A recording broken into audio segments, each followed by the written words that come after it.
Good morning, all. I overslept. Really, I didn't set an alarm, was really what happened. I just didn't set an alarm. Thinking, oh, yeah, I'm going to bed at midnight. I have to be up at 8. That's no big deal. Midnight to 8? That's 8 hours, right? All's good. What could possibly go wrong? I wake up, I'm like, I feel so refreshed. It's so much better. Look over at the clock. I was supposed to be broadcasting about 45 minutes ago. It's all right. We'll just broadcast all 12.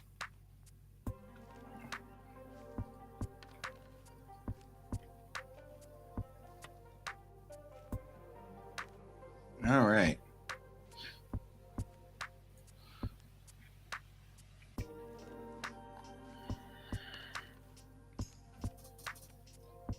Good morning, Colton.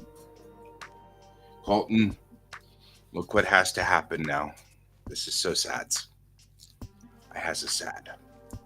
But I think I am either starting to get carpal tunnel or something is starting to happen. But it is time, I believe, to start doing this. Whatever is the story, I am starting to get numbness in my hand after drawing for only about 15 minutes. Yeah. So I'm going to wear this now. But I mean, 15 minutes is nothing for us. Like, we can draw for an hour and I shouldn't be getting numbness in 15 minutes. So I'm thinking it's time for me to get a compression brace and brace up my arm when I draw. Which makes me sad. I don't want to have to be old. I don't want things to start breaking. It's stupid. It's a stupid thing. So, anyway, are you up and at 'em? Are you already working? What's the story?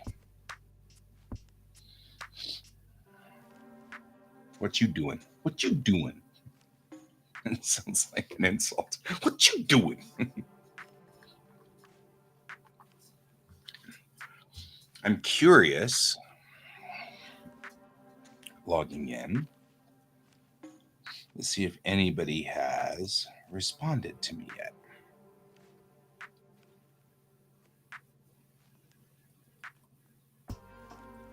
Nobody's responded to me yet. That'd be you, not you.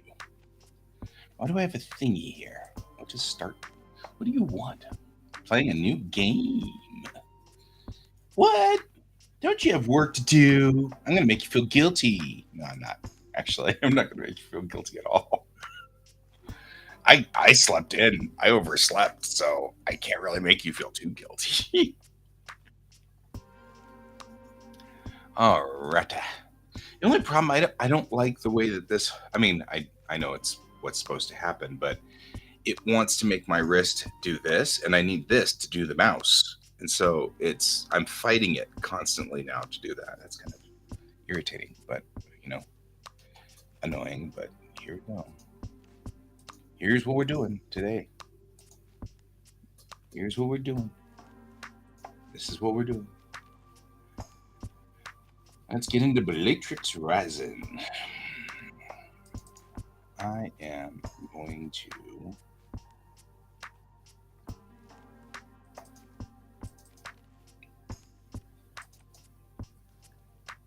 No, well, I mean, you feel free to jump on and talk. That would be fine. But I don't have any. I really, other than snarky commentary, I really don't have any intention of making you feel guilty for taking a break. You worked hard all school year, and you pushed really freaking hard. I'm not going to make fun of you for it.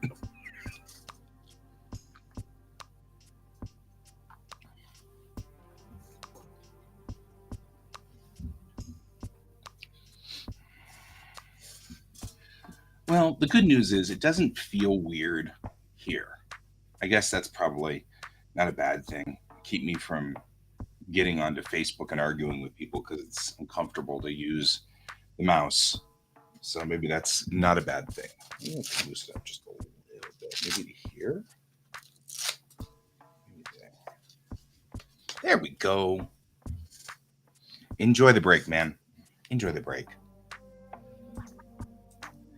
I'm next week. I've got to go see the in-laws. Kingdoms Reborn. No, I have not. Why don't you? Well, you don't have to get on. I was going to say, why don't you get on instead of typing? Because you can't play while you're typing.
And that way we can just chat.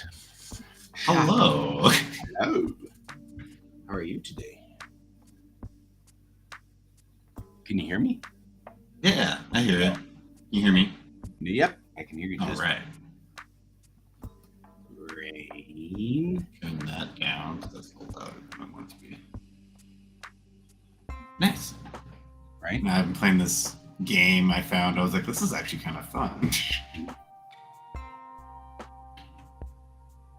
It's Civilization. Civilization? Yeah. You're stuck in Civilization? No, that's kind of what the game. That's what the game's kind of like. I sort of figured with Kingdoms Reborn. Yeah. Man, I spent probably way too many decades playing Civilization. I love Civ. There's no problem with that at all. Let's see. Which one? I've got no issue with Civ. I actually. So we got into Age of Empires for a while there too because it was multiplayer. Mm-hmm. Oh, I got that was Age of Empires was so fun. I played that a long time, like back in the old days. Right, the really old days, like the early 2000s, right at 2001, 2002. You see that? Oh wow, yeah, it does look like Civ. Yeah, you're building. So I have 2 civilizations right now, 2 encampments. I'm just like messing around with it because it's technically not out yet. It's a beta?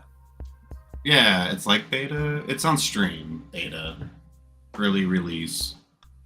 And they're doing like updates and all that stuff. Like there's like this civilization out here, the Kiji.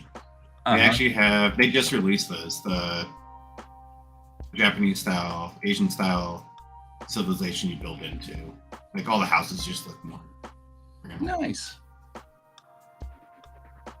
And they It's have, like Sims did that too. Yeah, then they also have a Viking one where they were in here somewhere. Right there. Or they don't see, but yeah, I guess I see it a little bit. But as you upgrade too, everything else upgrades with it, so it's kind of cool. And you can actually like fight them. Like the fighting's not like it was with Age of Empires, which I liked Age of Empires better. This one's pretty much just like, oh, I want to fight you, conquer diplomacy, blah, blah, blah. You just click it, you drop a few troops on them, and it just sits there and just goes ting, ting, ting, ting. Right. I'm like, all right, so that's definitely not part of the game. Got it. But there is, pretty much what it is like, from what they were, what I gathered recently is if you can build the 6 wonders of the world, you will pretty much win. And Yeah. I was like, oh, cool. I feel like that was a Civ thing. All you had to do is put all the wonders of the world in. Yeah. I'm like, oh, kind of a cool idea, cool concept. You're like, I'm going to make the bridge go over here because it looks silly going the other direction. Yes. Oh, something's polluting that river or that. You got some serious pollution going on in that lake. Which one? The one that you're building in? This one? Yeah, look at the dark So that's blue. actually, so Is it saltwater? color changes. So light blue's ocean. This dark blue means it's a river. Oh, That's the river merging into it, which I thought so that it's was saltwater and freshwater. Yeah. The dark blue is freshwater and the light blue is saltwater? Yep. Is there a high tide, low tide? Is that what's going on there? Yes. Sure. Let's go with that. Well, I mean, during high tide, then the little pool fills because there's like a land there. Oh, yeah. That's why I'm like, that's fascinating because it looks like you've actually got like, oh, I see moving water there under that bridge. Yeah, so You just this have little a very bit's right here. little I was just distance. connecting it because I acquired a second encampment. That makes sense. So it made it easier to put a ferry here so they can come back and forth and just build a bridge. And then we need to build a ferry to my cathedral.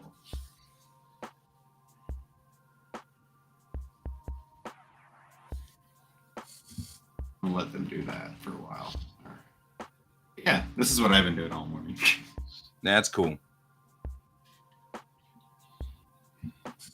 I saw someone play it one day and I was like, I really want to try this game out, and I found it. Oh, what happened? There we go. So yeah, that's what I've been doing for my break. Just learning the things about it. I'm like, oh, how does this work? Whoa, why is everybody sick? That's cool.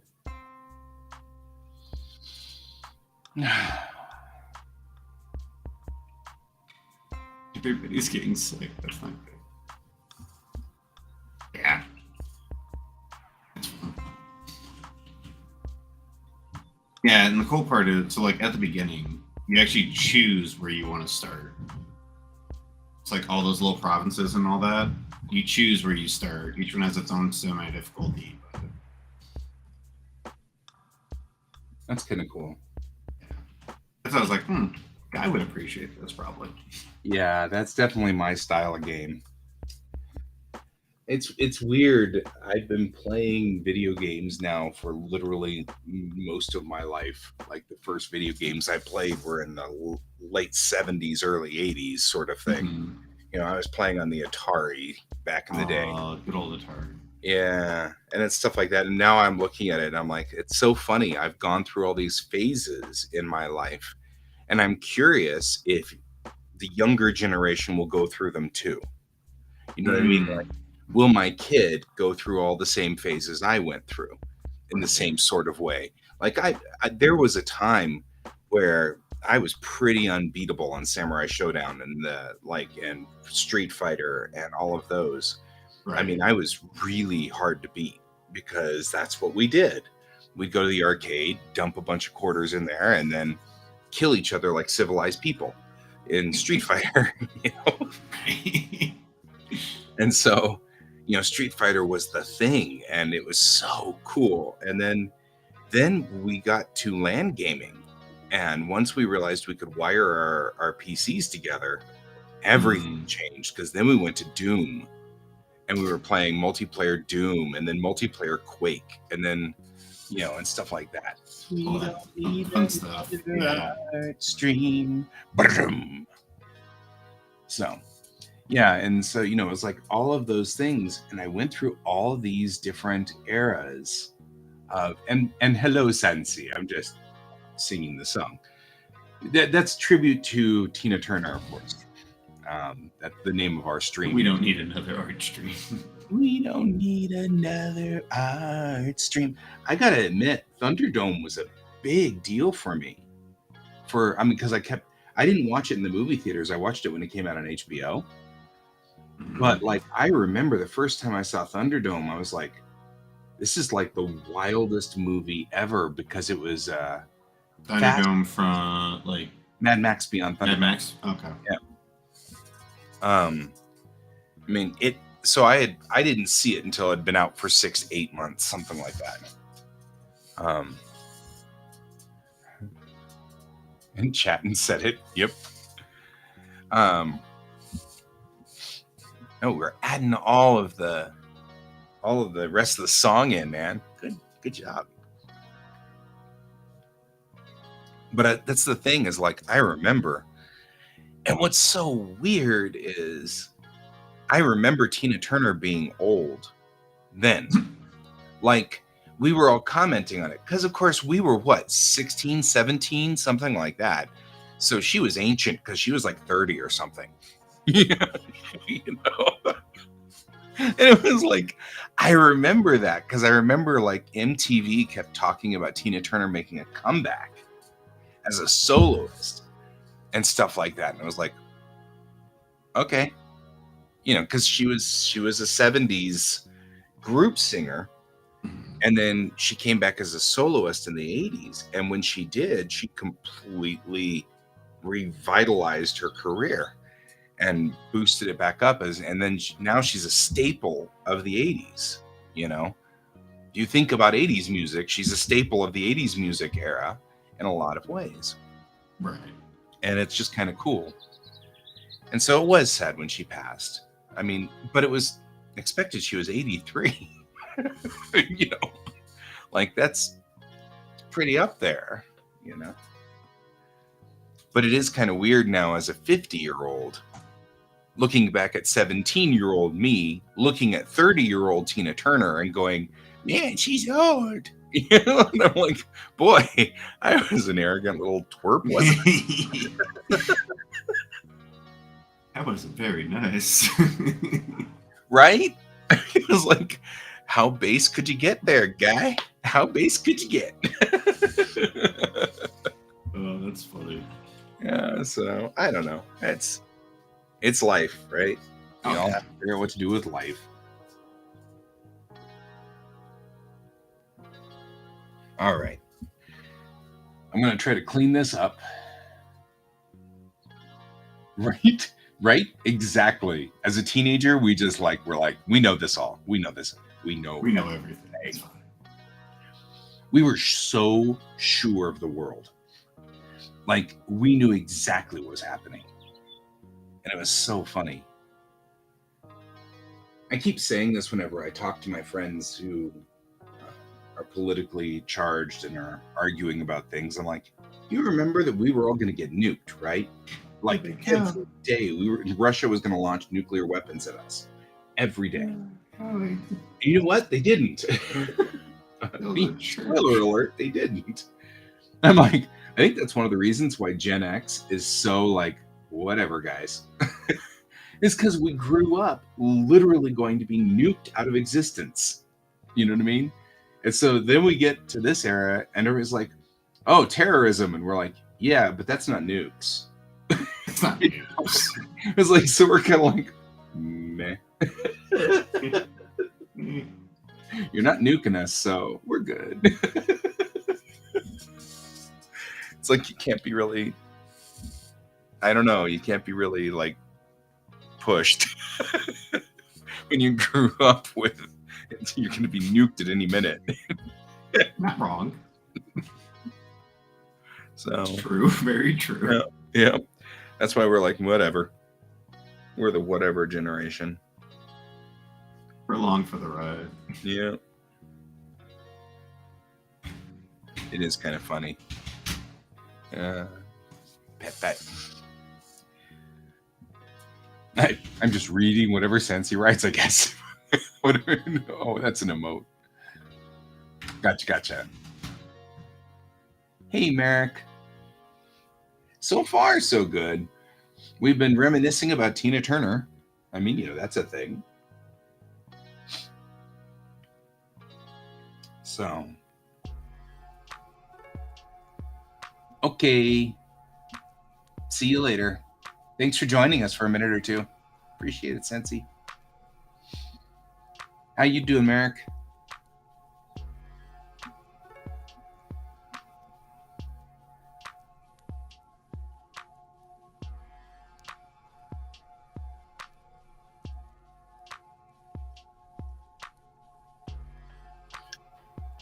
That's good.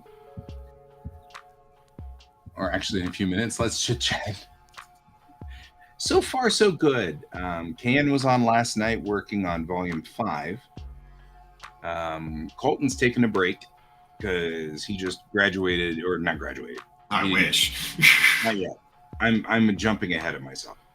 He is done with the school year, or at least this semester. So now he's taking a break and doing things. I'm trying to clean up my layouts because I think I want to try to cut these up and put them into a readable format and then give them to people to read as they are right here. That's what I'm thinking. Well, since he's far away from that, I it's have been doing art. right. Like I went Right. yesterday.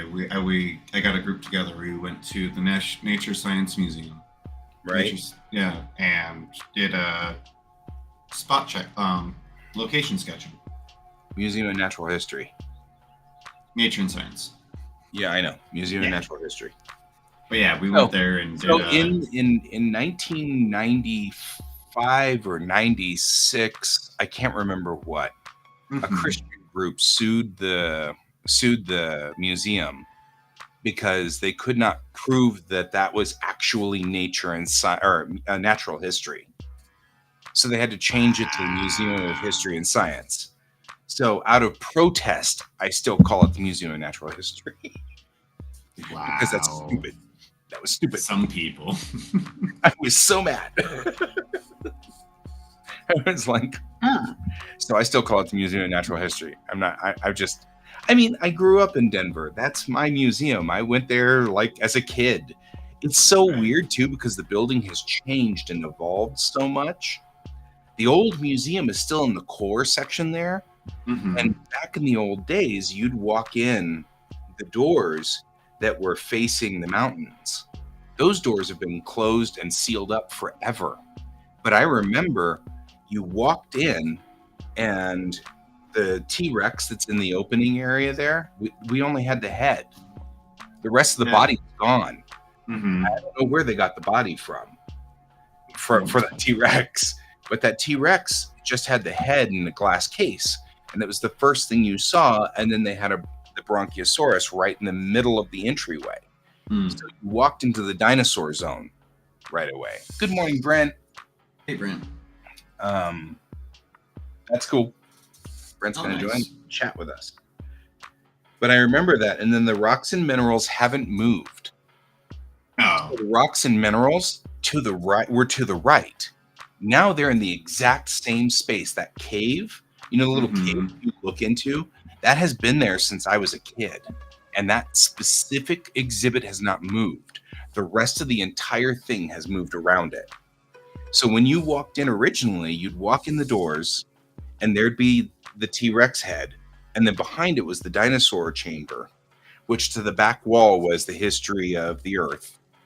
And then Hmm. just to your right was a little alcove where it talked about all the rocks and minerals. And you could look into the cave. And it was just to the right. And so Huh. they built onto it so Oh many yeah, I do times. remember that.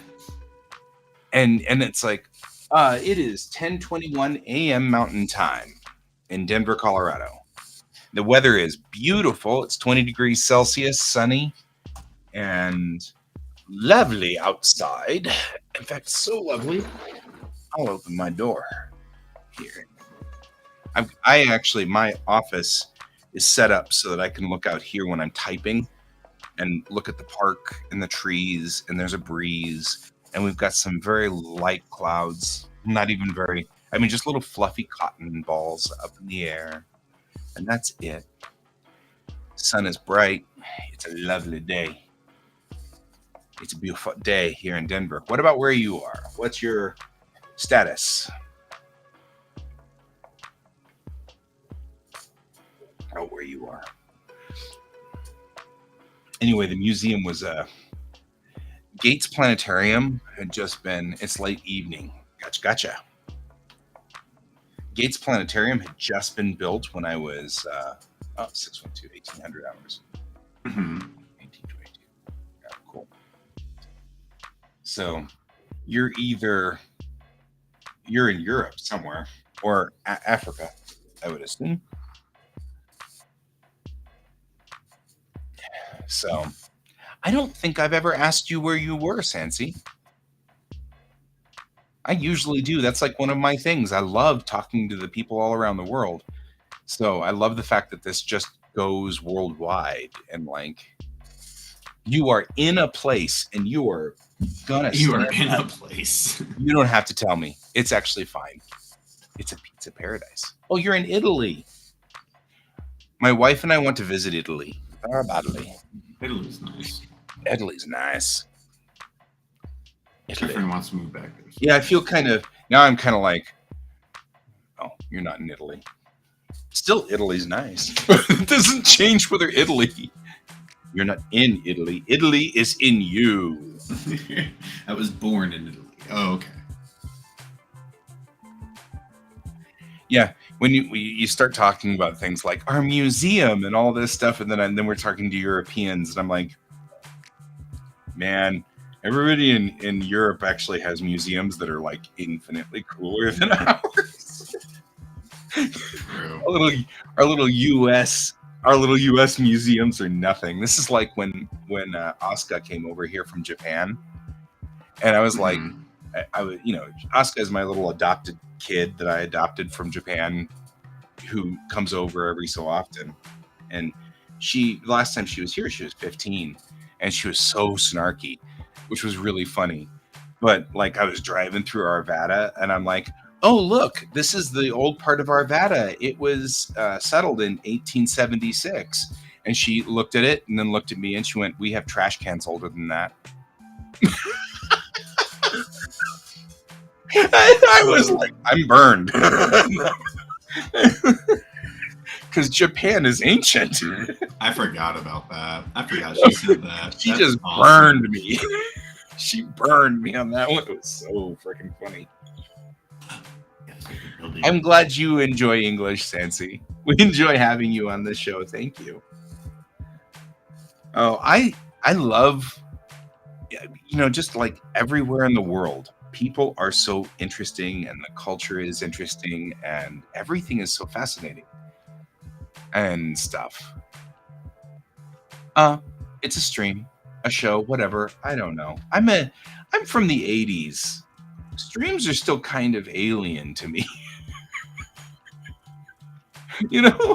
Everything. I'm from the TV generation. I'm in my 30s, and this is still a little weird. I'm not there yet. It doesn't matter. That's the best part about doing these streams is all the people who join, like Hone, who joins in from Thailand, and we've got some user who joins in from Sweden. Oh man, I said it got stuck in Switzerland again. I wanted to see Switzerland and I could not clear it. But he comes in from Sweden. We have a couple of people who come in routinely from I'm losing it. We did have a couple of Russians for a while there. But I think whatever happened to Ghost Hand? Wasn't he like Puerto Ghost Rico? Hand was in Brazil. So Ghost Hand was a dentist, and when he was on our streams, he was between jobs, and he wasn't and then he got a job, and once he got a job, I mean, since Brazil's pretty close to the same time as we are, it was like noon to 2 was the show in Brazil. Mm-hmm. And he was just working. So I think he's just working every day. I mean, that's fair. He was in between jobs. I get it. He really? Okay. Yeah, I mean, he got a job and he's working on people's teeth. That's good. I figure. I prefer to think of it that way because Brazil's kind of dangerous. And so I'd rather think that Ghost Hand, who is such a, hey, yo, cat. True. Hey.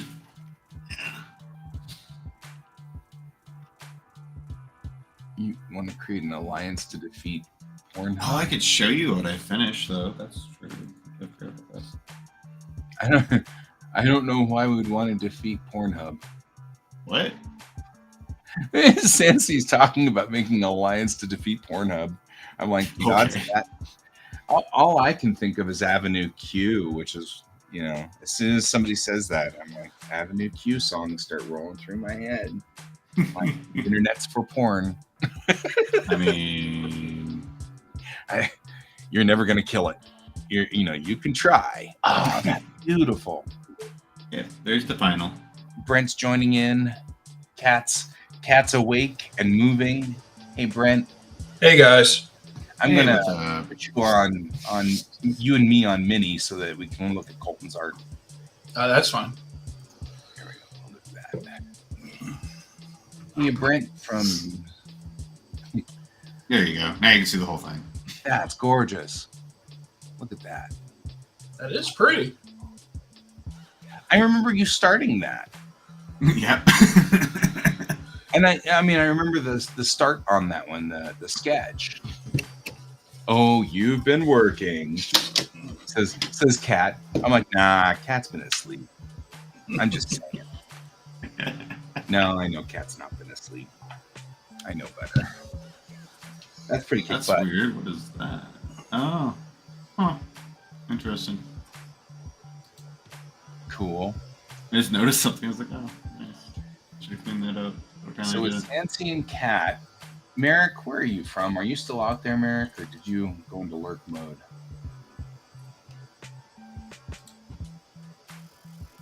I haven't seen a post from you in about 10 minutes or so.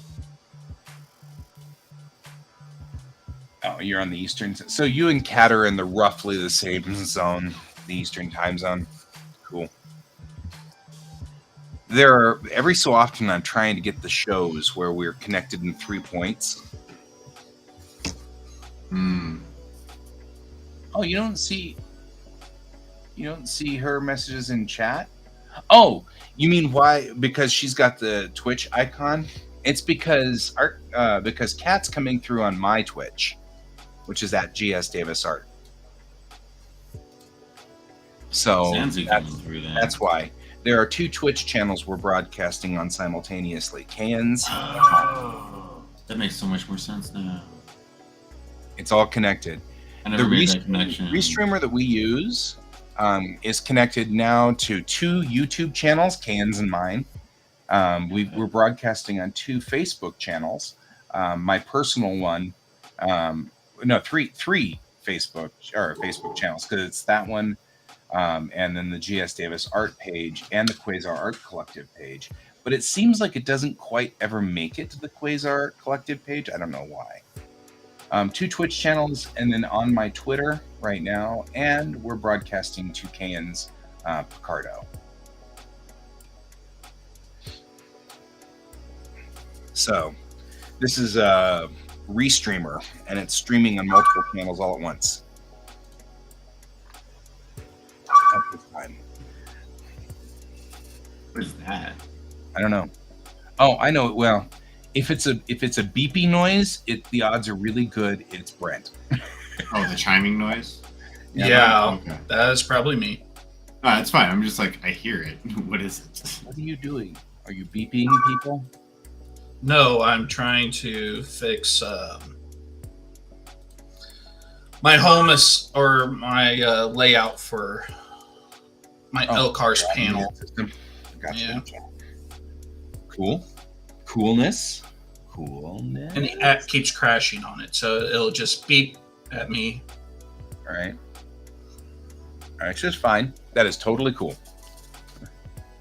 You don't have to quelch it or anything like that. It's fine. Yeah, that's Sansi. It's so funny being a kid of the early internet, back when I used to use NCFTP and all of those things to do, we had commands like CTCP pings, which, by the way, it is horribly useful to know some of the old internet codes. It is seriously useful.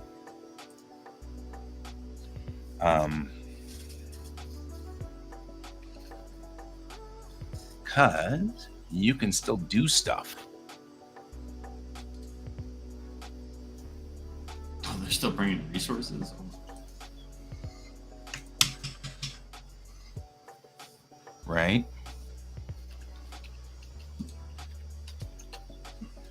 Why aren't you working? I can invite up to 10 people. Let's not do that. I like how we're overlaid.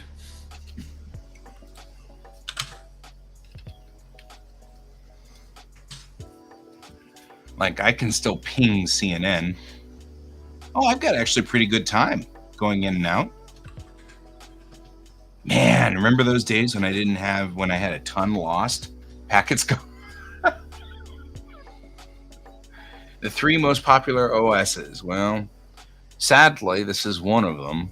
Windows. Good old Windows.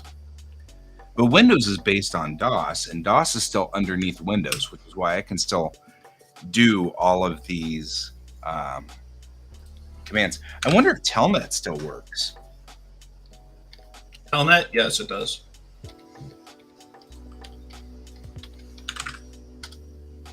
Nope, it doesn't work straight out. It's not recognizing it as an operable command. Windows XP. You're with Windows 11, so am I. I would say that probably Apple's OS 8 is it OS 8 or is it OS X or whatever it is now? OS whatever you are now. iOS. iOS is 1, yeah. And then Linux would be the 3rd, yeah? Yeah. Those would be our big 3. The Penguin itself.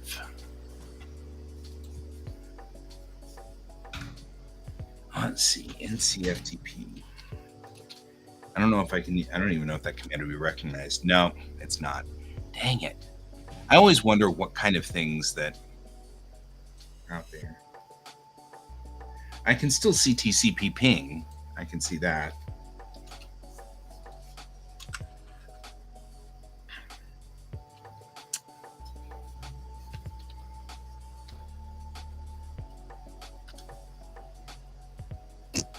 I'm even getting some pretty good speed for a ping out and ping back to NHK in Japan. That's not bad at all. I mean, it's only 1 millisecond lagged from, say, CNN in Atlanta. That's not bad. Round trip time's great.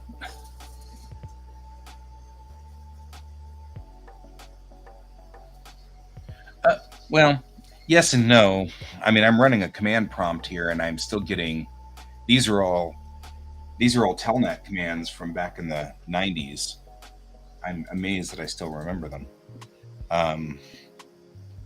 Running Telnet and stuff like that, and just trying to get all the. Man, I lived and breathed that early internet. Oh man, it was so good. Oh, you mean booting just the DOS? Yeah, you can't do that anymore. You're right. You are correct. You can't boot to DOS mode anymore. It's kind of a bummer. Makes me sad. But at least I can still pull up the DOS prompt if I really get cranky with my machine, which I have done more than once. Yeah, I mean, but it's isn't that like? I mean, we can force it, can't we?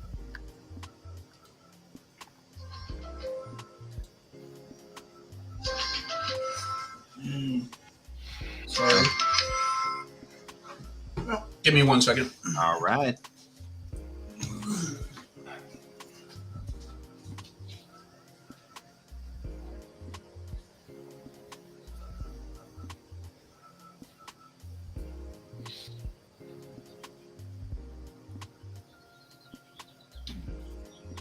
Level.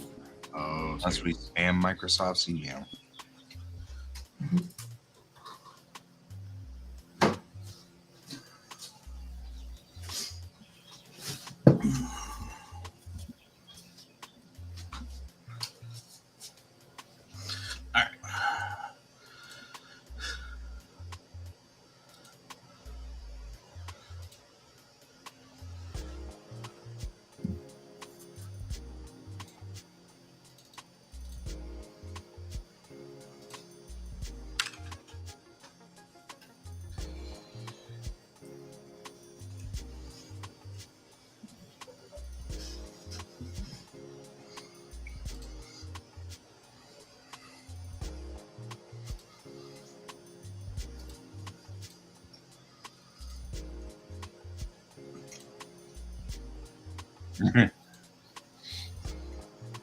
One of the reasons why DOS is so easy to corrupt or whatever is because the operating system at its core, the kernel, is still very easy to access it. Because it is based on DOS still. And so, one of the reasons that it's easily corruptible. That people have been working in MS-DOS since 1984? 85? When did that come out? 84, 85? Back then I was still using Tandy computers.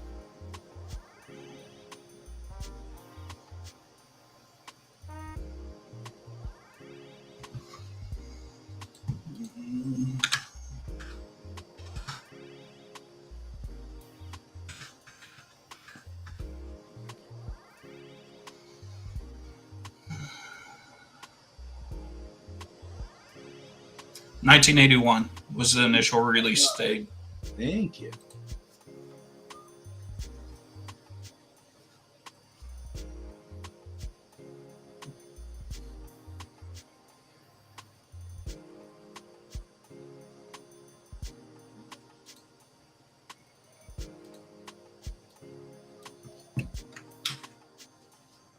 I'm laughing because of this. Like, the cat's all of a sudden getting blown all the way back. What's going on? What's happening?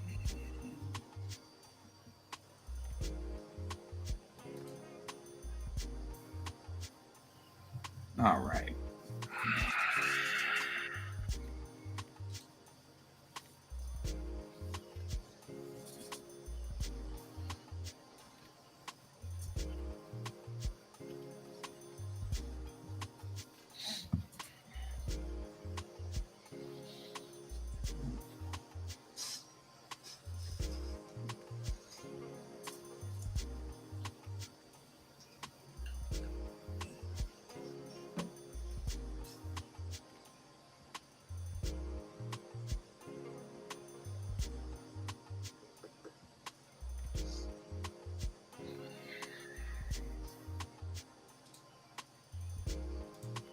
Hey, guy.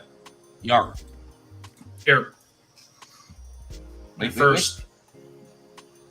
I'm printing some here. No epoxy pour. Oh, I was like, is that a mat? That looks like a mirror. Yeah. My first time trying an epoxy pour. Oh, yeah. Oh, and that you mean that item itself is an epoxy pour? Yeah. Kick I just ass. pulled it out of.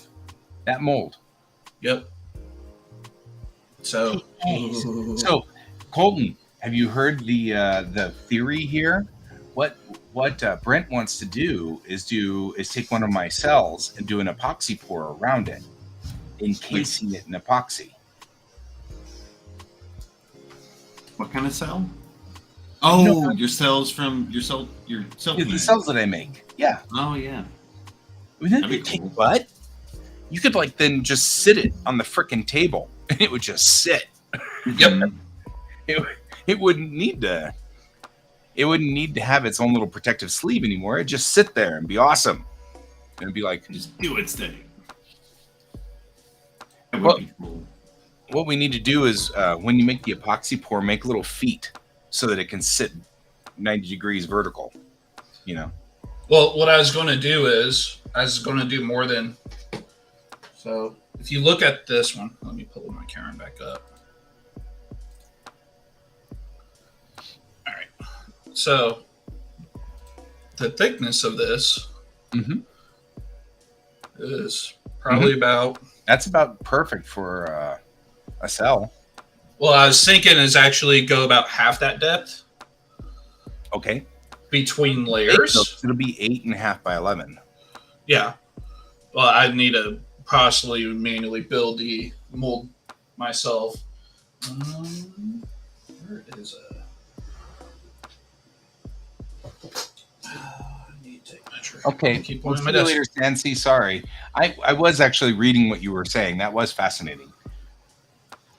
So, um, just kind of like scale reference, Yep. little dice, Mhm. but go about halfway between each layer, Yep.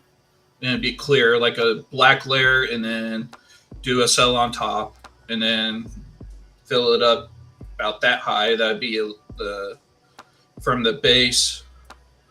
Then put the cell on the base, and then like a second layer cell here at that height. So it'd be a little bit thicker. It'd be about that Mhm. thick total. Right. That way, you Depending get on that 3D effect. because if you look, like even if I were to just move my camera, Then it would even fit fine. yeah, and that's just pretty fine on its own like that. Yeah, it doesn't. You're right. It doesn't need like a. It doesn't need really anything. You're right. Yeah, but I was thinking something a little bit thicker because gives it a little bit more of that 3D effect. Look. I agree. So, I agree. yeah, I just peeled that out like less than a minute ago. Yeah. No, that's awesome. We'll have to do this. Mm-hmm. All right. We'll put all three of us at equal. Actually, what I will probably do is actually, if you guys don't mind, I'll put myself as the big one until That's you fine. do something. I mean, you're working.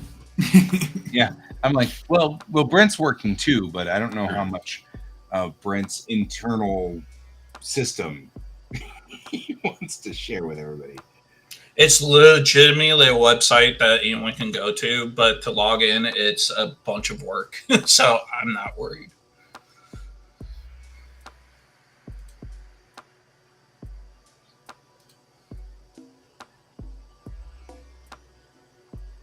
There's the option I was looking for.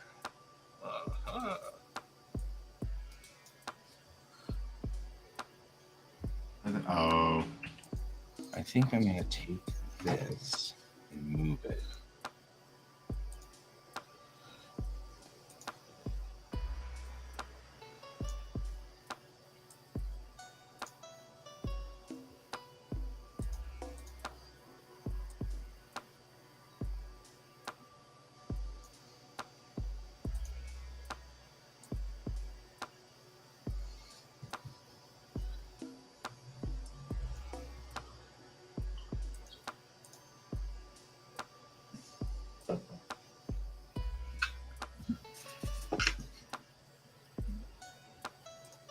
Then I can put this here on this page.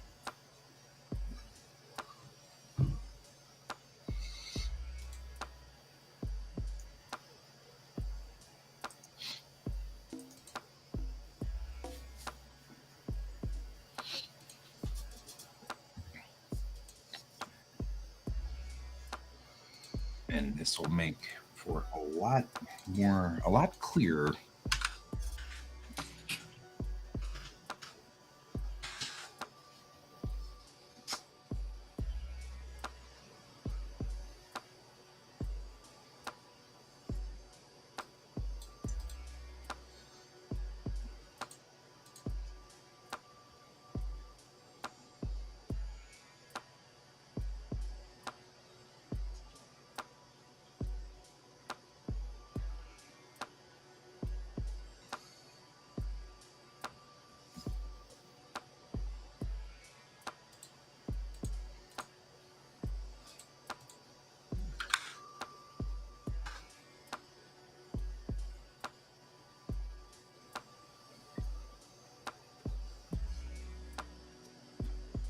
Really should have Max flying through the air. Poor Max.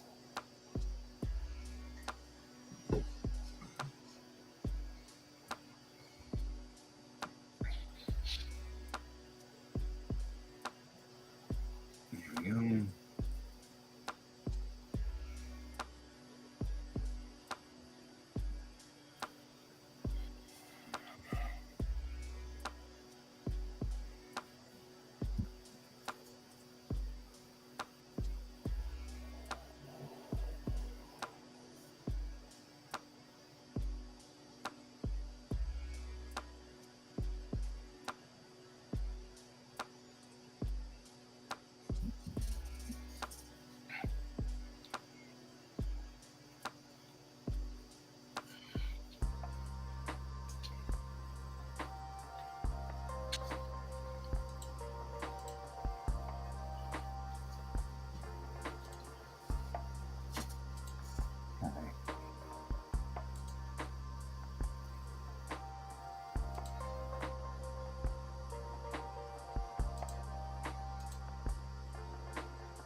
Oh, you just discovered the door was open. I was like, but there's no birds. Where are the birds? I wanted birds. Disappointed, the cat leaves. Open.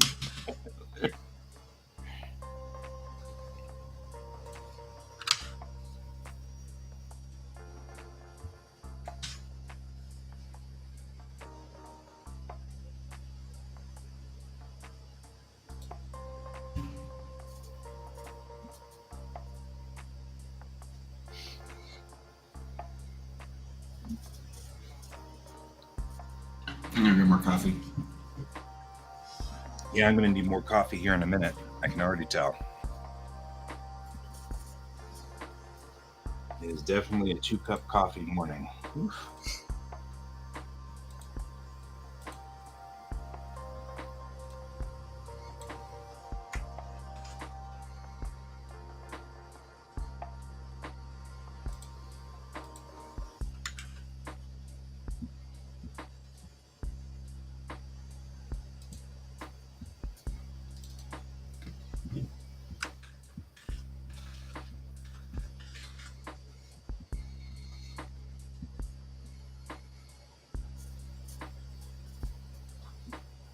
Dang it.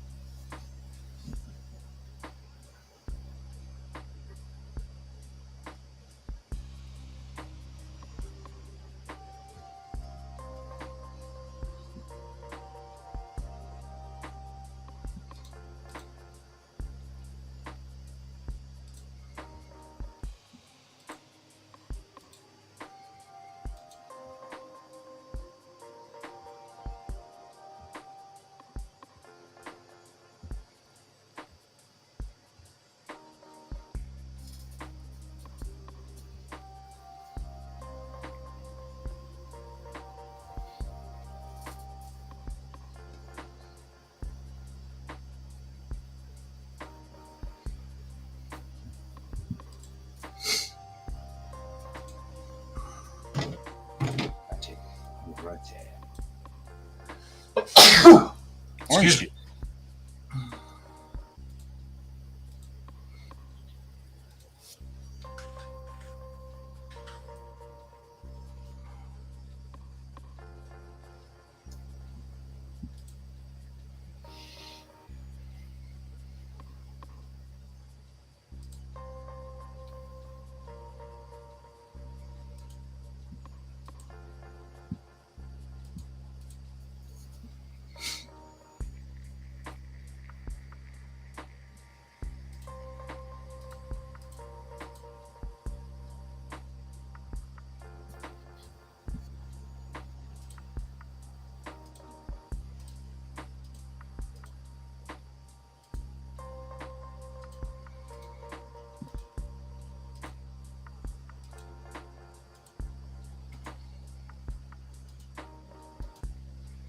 So I have now made it so I have to now model a battleship.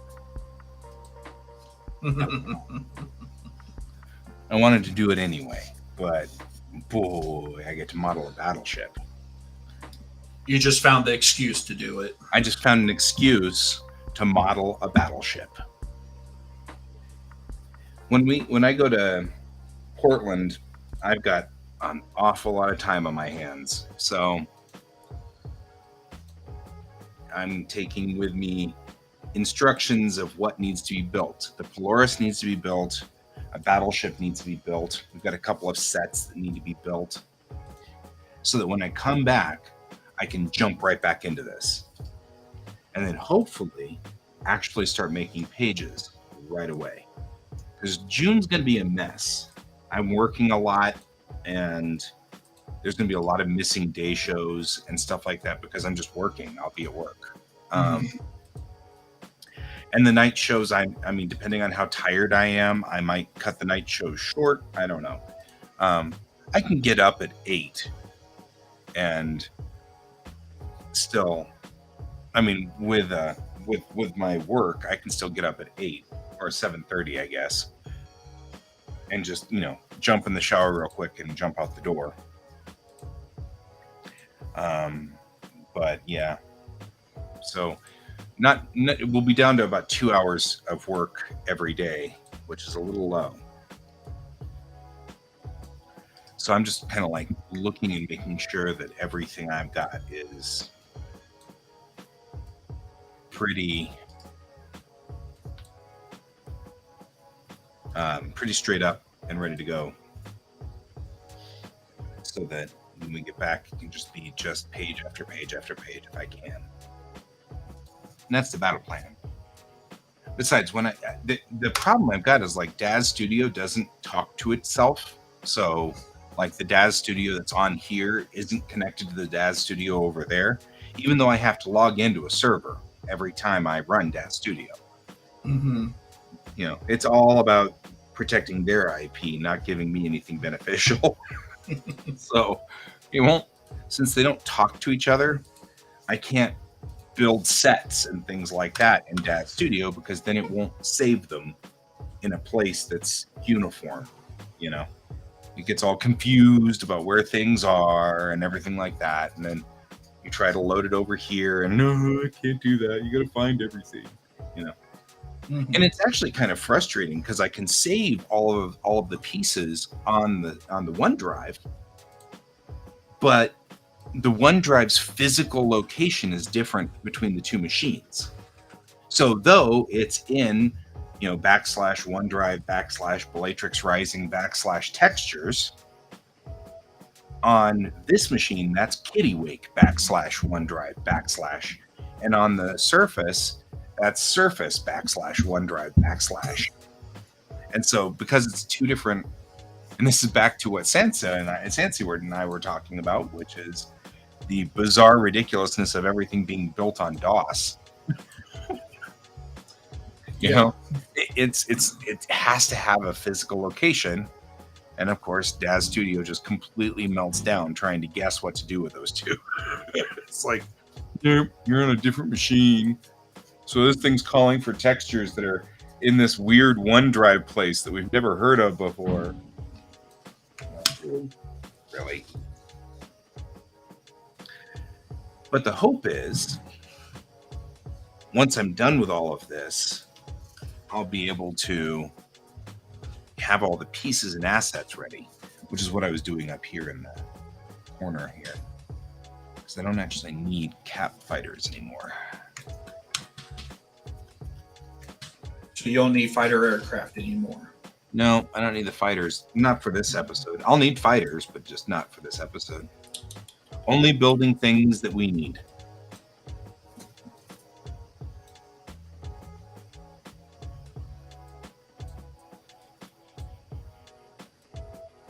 And it doesn't look like we'll need that. We do need the bridge. We've got the bridge.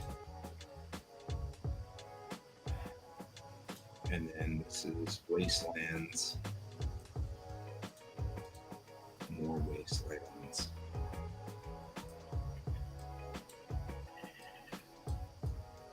I need now this room, which is that forward observation room. So we'll delete. Yeah, we don't need engineering anymore either. Nothing takes place in engineering. Okay, I'm back. Welcome back. Welcome back to the stage of history.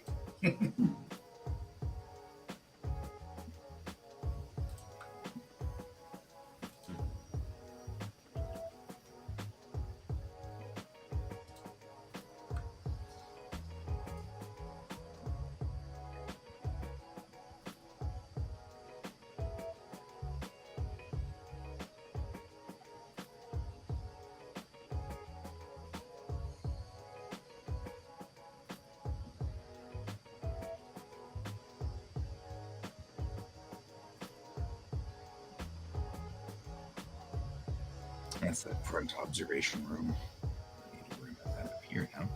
I've written it down there.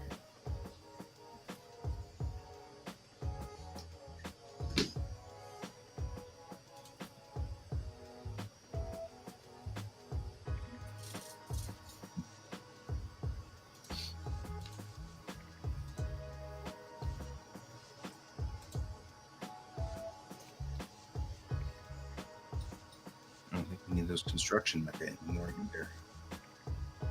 Not for here. We need it on 2 though, don't we? Yeah, we need it for 2. That's fine. We don't need it for 3, but we need it for 2.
All right.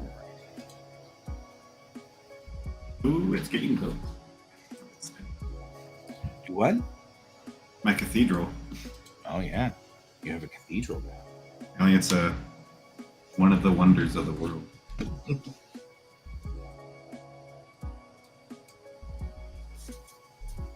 All right.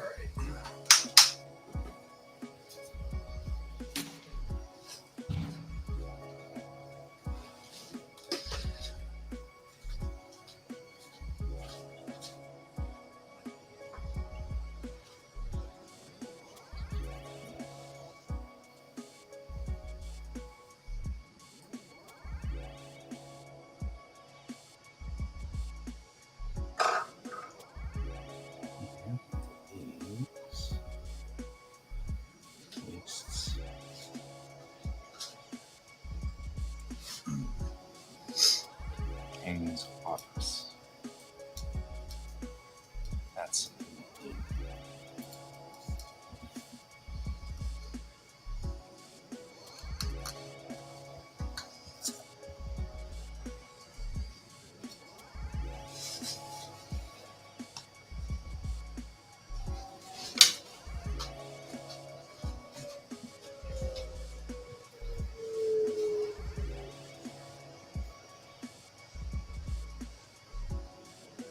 pilot house, medical, pilot house. King's office. That's right. Landing ramp. I've got that. The wastes.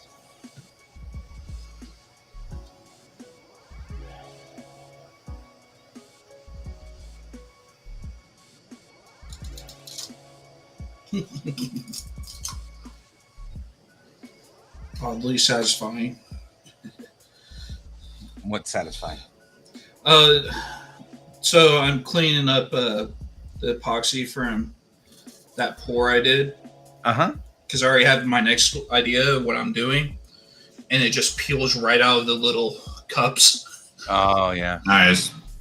So it's like, oh, that's oddly satisfying. Right. That's a ooh, what a nice feel. Mm-hmm.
I'll be back here in a moment. Okay.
I had 21 people just die of old age.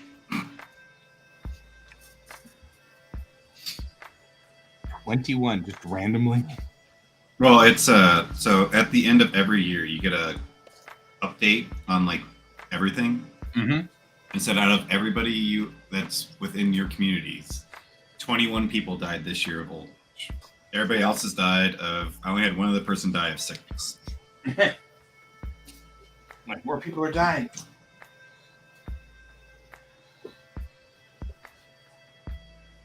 Which, when you calculate it, that's a good thing. Yeah, actually. People are just dying of old age and not sickness or other. Yeah. You want more people dying of old age.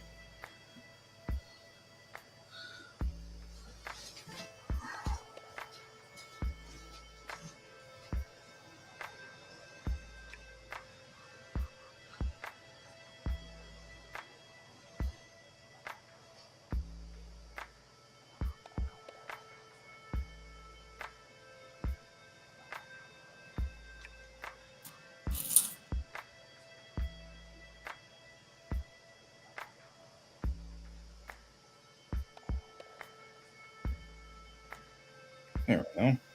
I had to deselect my tablet. I'm realizing how many times I reach over to the keyboard to push buttons, and one of them is deselect. I'll select something and then move it, and then I'll need to deselect it. Well, all of these controls on the left side are already taken up. So I've got still 8 more buttons to the right that I don't use. And I'm like, I might as well use them. You know? Yeah. So now I've got deselect, which should work in theory. Or not. Instead, it opened up the thingy. Why did you do that?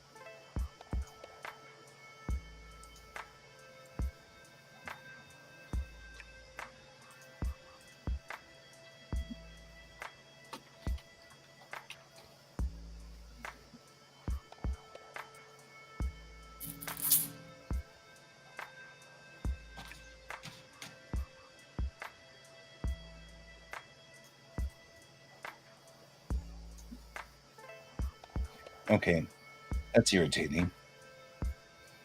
I have reset the shortcut key to be deselect, but it's still doing the same thing it was doing, which is opening up my application shortcut keys. Well, I think I need to hit OK. That's why. You hit save. Configuration. Yeah, that's it. Nope. Go away. Nope. What's the point of being able to customize the scene, the keys, if I can't customize the keys? That's funny.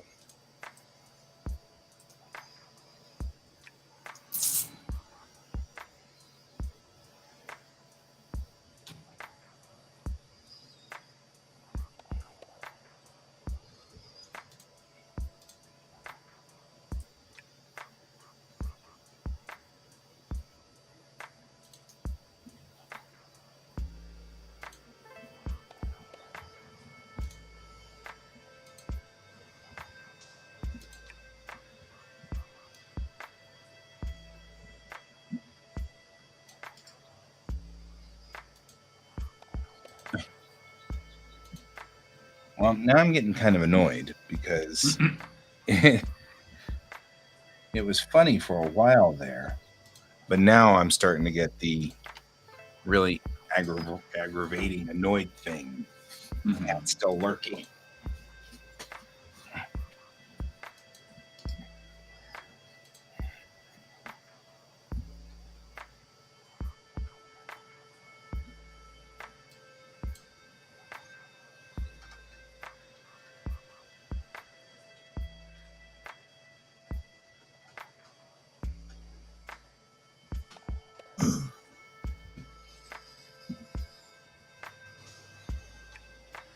That's more like what I want.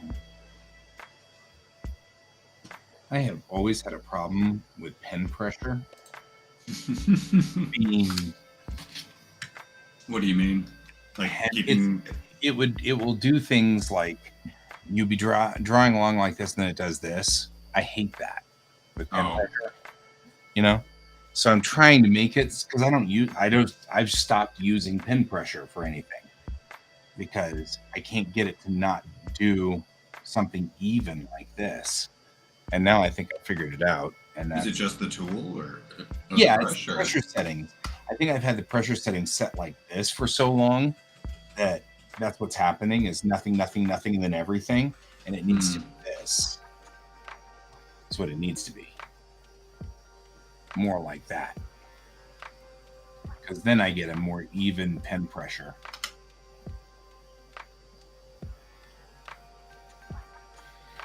Nice.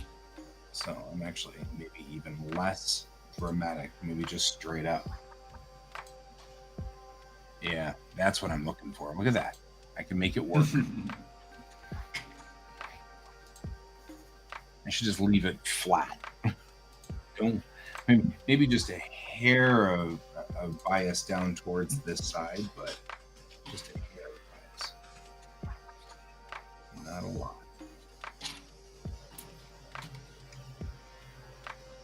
Yeah, that's much nicer. Yeah, because it was getting so frustrating. I just stopped using that. I would just draw really lightly all the time and then go back in and redraw on these to make these thicker, you know, like that. And it was like, all I'm doing is just being a pain. It's like, that's useless. All right.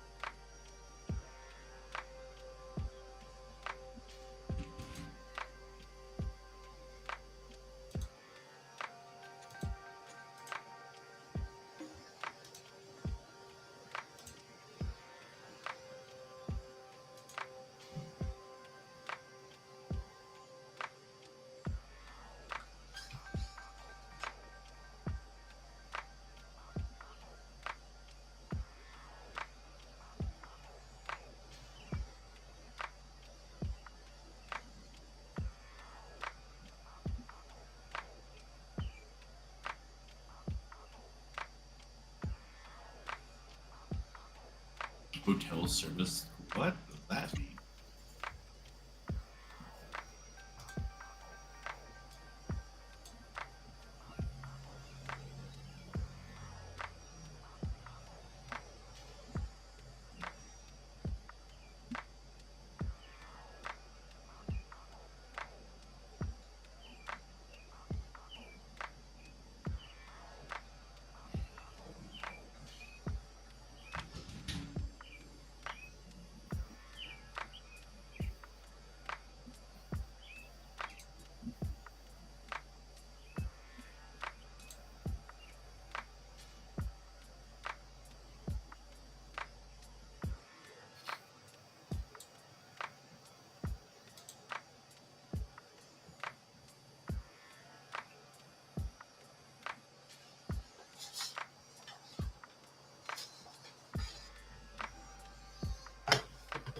Okay.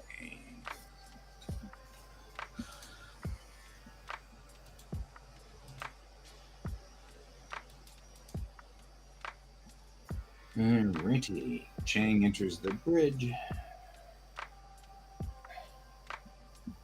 Says, what do we have? No, she can say sit rep. I like sit rep. Sit rep. Signal, sir. Gravitics. What do we have? Gravitics says, looks like 2 Cyclone class Commonwealth destroyers. Inbound, heavy gravity push. ETA 30 hours on the outside.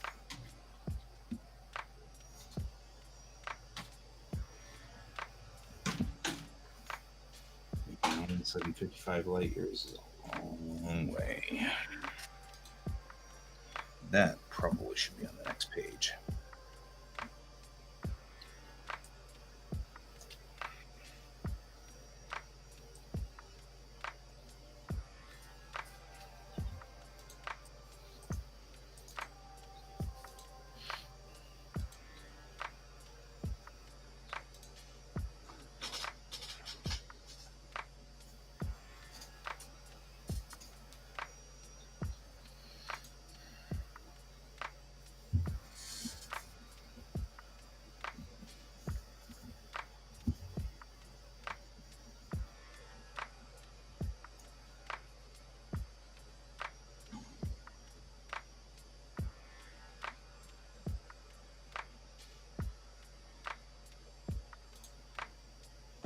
That's better.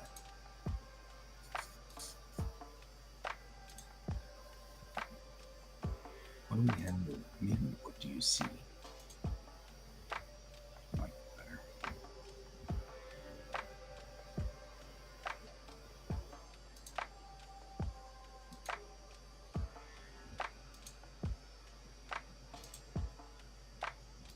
What do you see, Gunny? There we go. Signal, sir.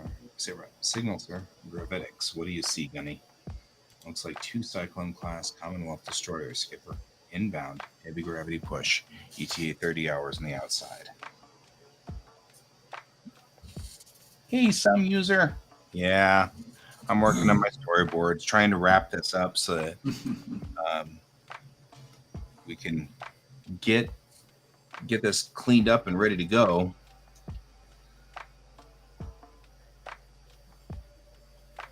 Before I head out. I'm going to go see family on Wednesday, and I'll be gone for a week. And so during that week, I want to be able to put together all of the 3D assets so that whenever I come back, I can start writing this or start actually putting pages together on this. Because if so, we can do issue 2 and 3 at the same time. Because there's a lot of scenes that are all on the bridge, and there's a lot of scenes that are in the observation room, and this isn't observations in captain's quarters.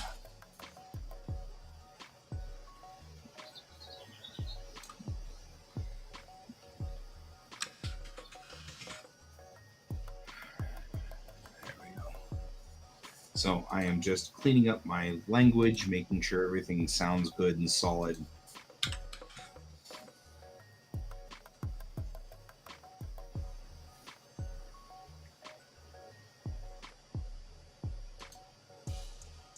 This feels like a time where she would say, wasn't looking for trouble, but it does seem to find me, you know.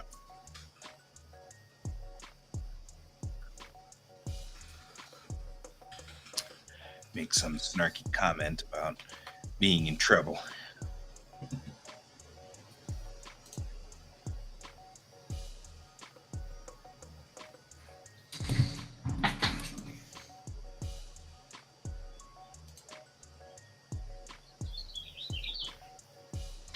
I hear birds.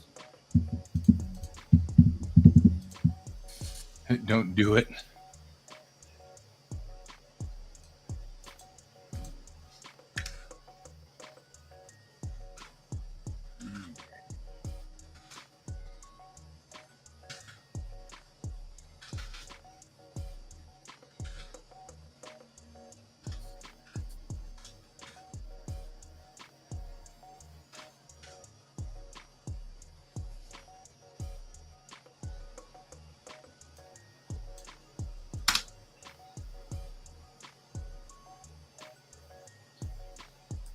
think I can actually draw this page out a little bit. I can see it in my head.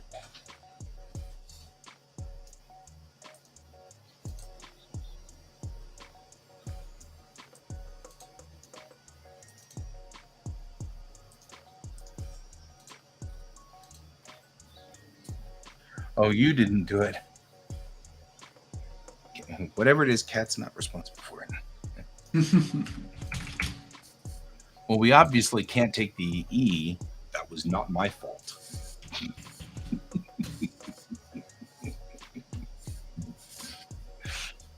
Okay.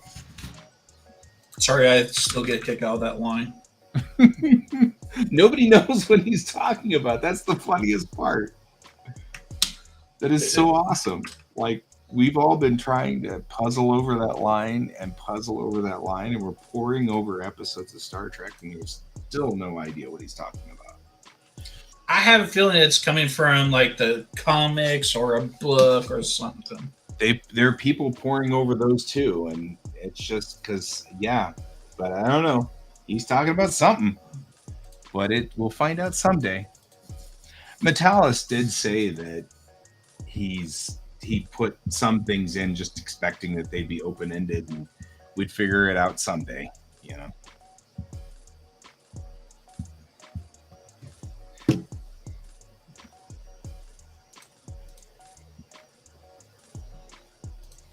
But yeah, when he said that line, I had to chuckle about it so Yep. much. Well, obviously can't take the E. Everybody looks at him. That was not my fault. Well, I mean, if you think about it, technically he's kind of responsible for the Defiant getting trashed in First Contact. He was at the helm, or he was at the con. Mm-hmm. So, oh, good. That's good, healthy things to do. Some use. Good for your soul.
I don't anymore.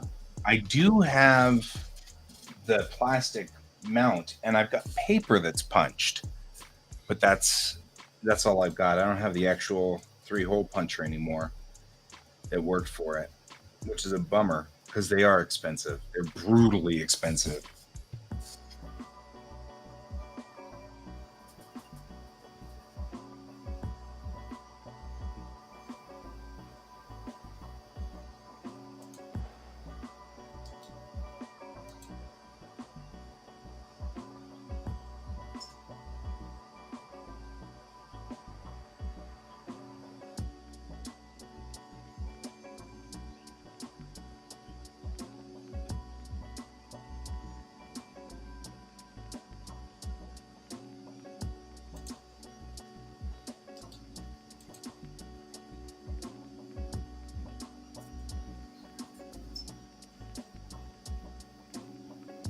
Yeah, I used to in the 90s. No, they weren't expensive in the 90s, but that was the 90s. That was a long damn ago.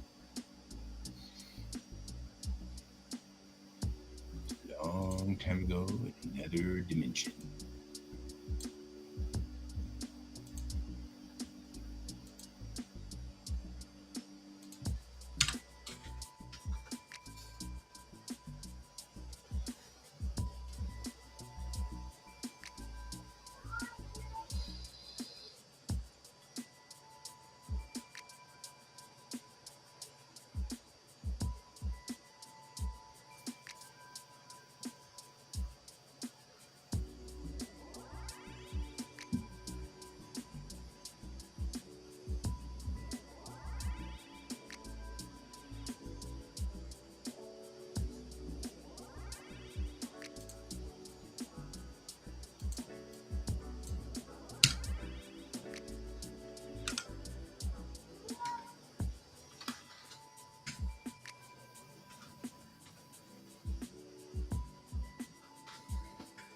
They're expensive now, some user, because it's it's a niche item. Nobody uses them anymore.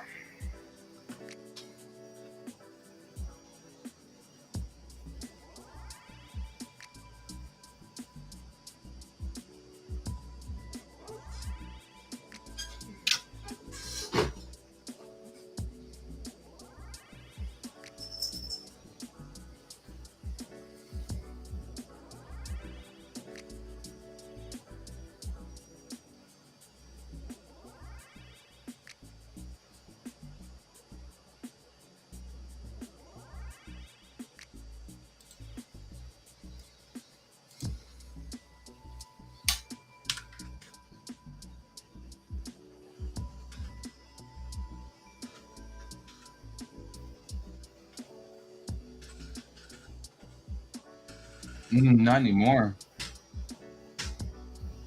Might as well use these. These tablets work just as well.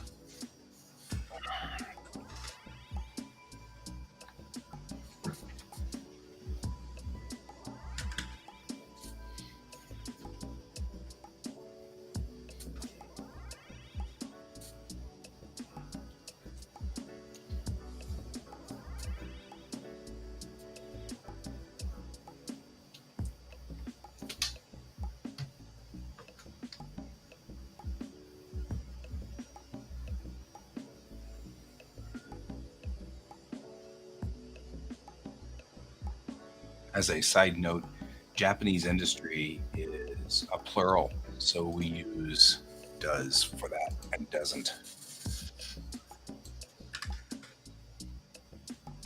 Well, maybe. I mean, it's not like it's a everybody is, but this is no matter what. So apparently, I heard recently that somebody started construction on a new building. You're welcome. A new building, and um, they dug up the dirt and found like a whole bunch of Dragon Ball cells that somebody had just literally dumped in this lot, this empty lot, and then buried because they can't throw the cells away. Um, and so there's a lot of trash, and right. And this was while I was there, and I was like, well, damn, I would have gone down there and done that, picked those up, you know. So um no, this was just after I came back, so I would say probably 2011, 2012, something like that. They're having, yeah, oh yeah, most people think that the cells are not valuable. um they don't believe, especially, so we had sort of a cross situation that happened where by the time Japan started to really figure out what the value was for what they were doing, they were switching to digital. So it sort of crossed in the night, and it makes the cells even more interesting because a lot of them were thrown away. The cells that I have were thrown away. Somebody had thrown them out in the trash can. A buddy of mine was working for ArtMic and got a whole bunch of cells from them, but they were going to toss them out. So he got them from the bins before they threw them away. But they, when he walked in, he was like, "Hey, can I have those?" And they're like, "Yeah, sure, whatever." Whatevs. And so all the cells that I have are all like that. They've all got the same situation going for them, which is they were all being thrown out, and then people were just picking them up.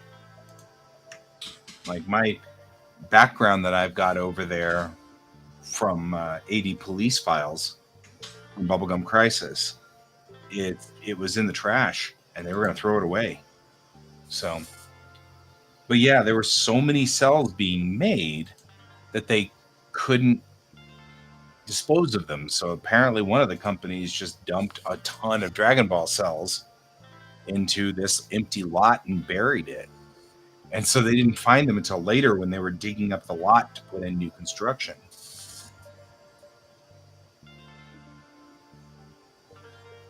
Yeah. Yes. AIC and Art.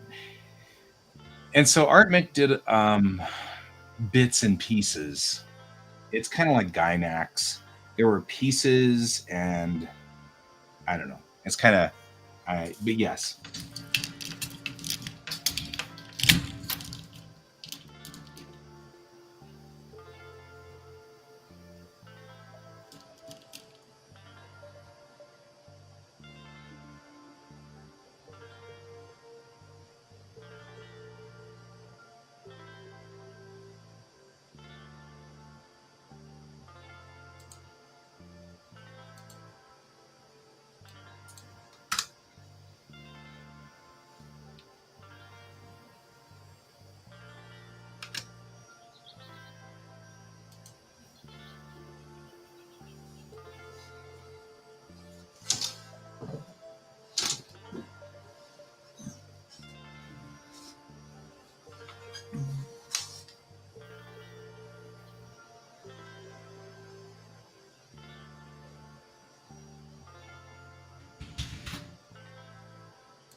Oh, no, actually, I kept writing.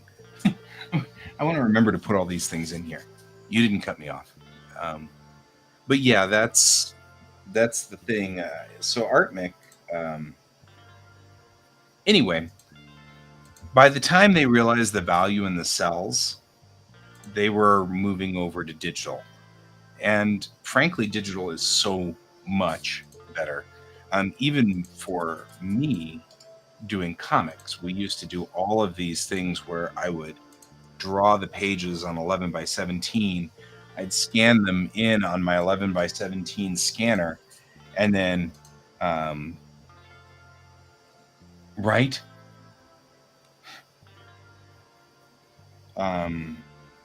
scan them in on my 11 by 17 scanner, and then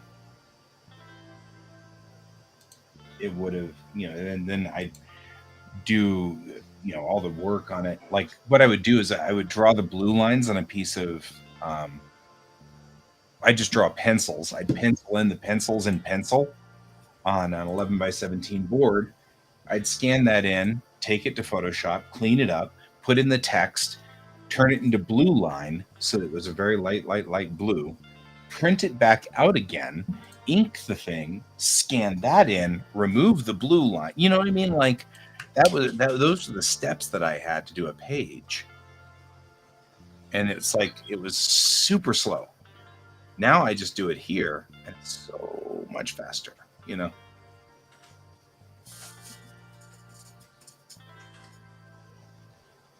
Yes. Well, and my buddies were Americans working in the industry. So as the the as the story goes, they were often no one knew what to do with them. So they had free run to run around the entire building because nobody wanted to tell them not to, which I find funny in a lot of ways. It's like, wait, so you just didn't tell them to stop? Nope. Okay. So they were, it was, they just go to the trash bins and they'd be like, hey, can I take these? And they were like, the foreigner's talking to me. Yes, do whatever. Oh my God. And so they just let them go. It was particularly funny. I got a kick out of that. So my entire family is still asleep.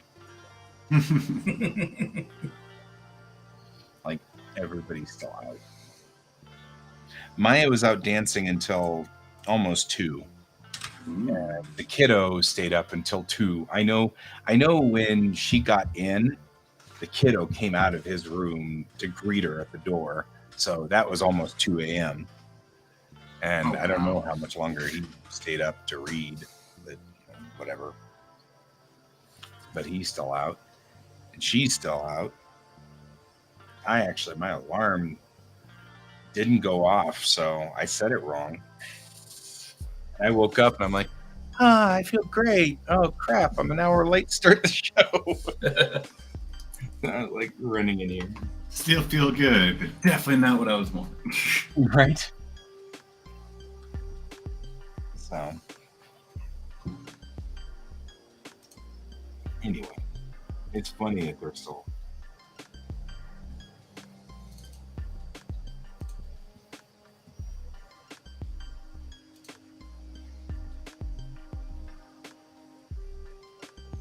All right. Sit rep contacts, sir.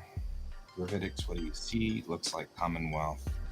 2 Cyclone class DDs. Inbound. Heavy gravity. I get 30 hours to arrival.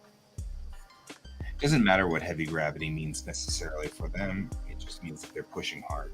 So you can read that without needing to know the technology behind it, and that seems reasonable.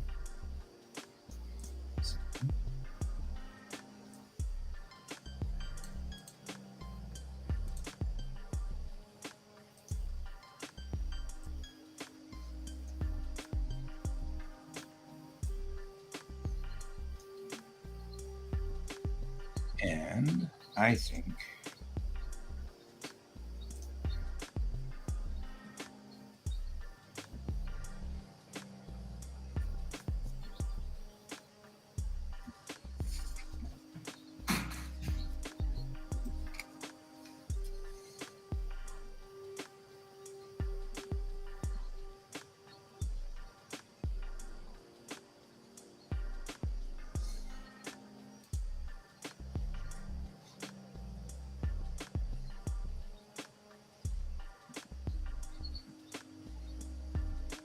well, there's the other shoe.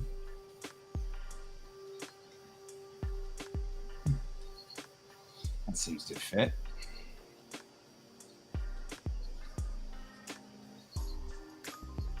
That's a big shoe.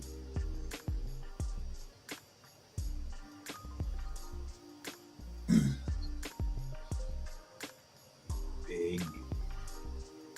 Lots of guns.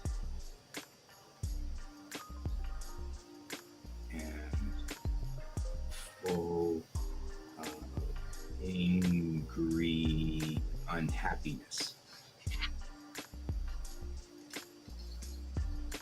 Because Bennett says things like this.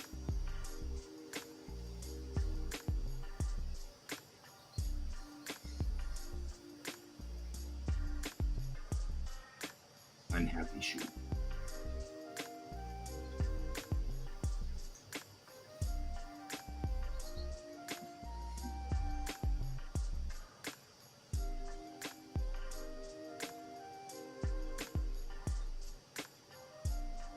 Oh, more stuff about Nintendo doing. In other words, they're just trying to get the hackers out of there.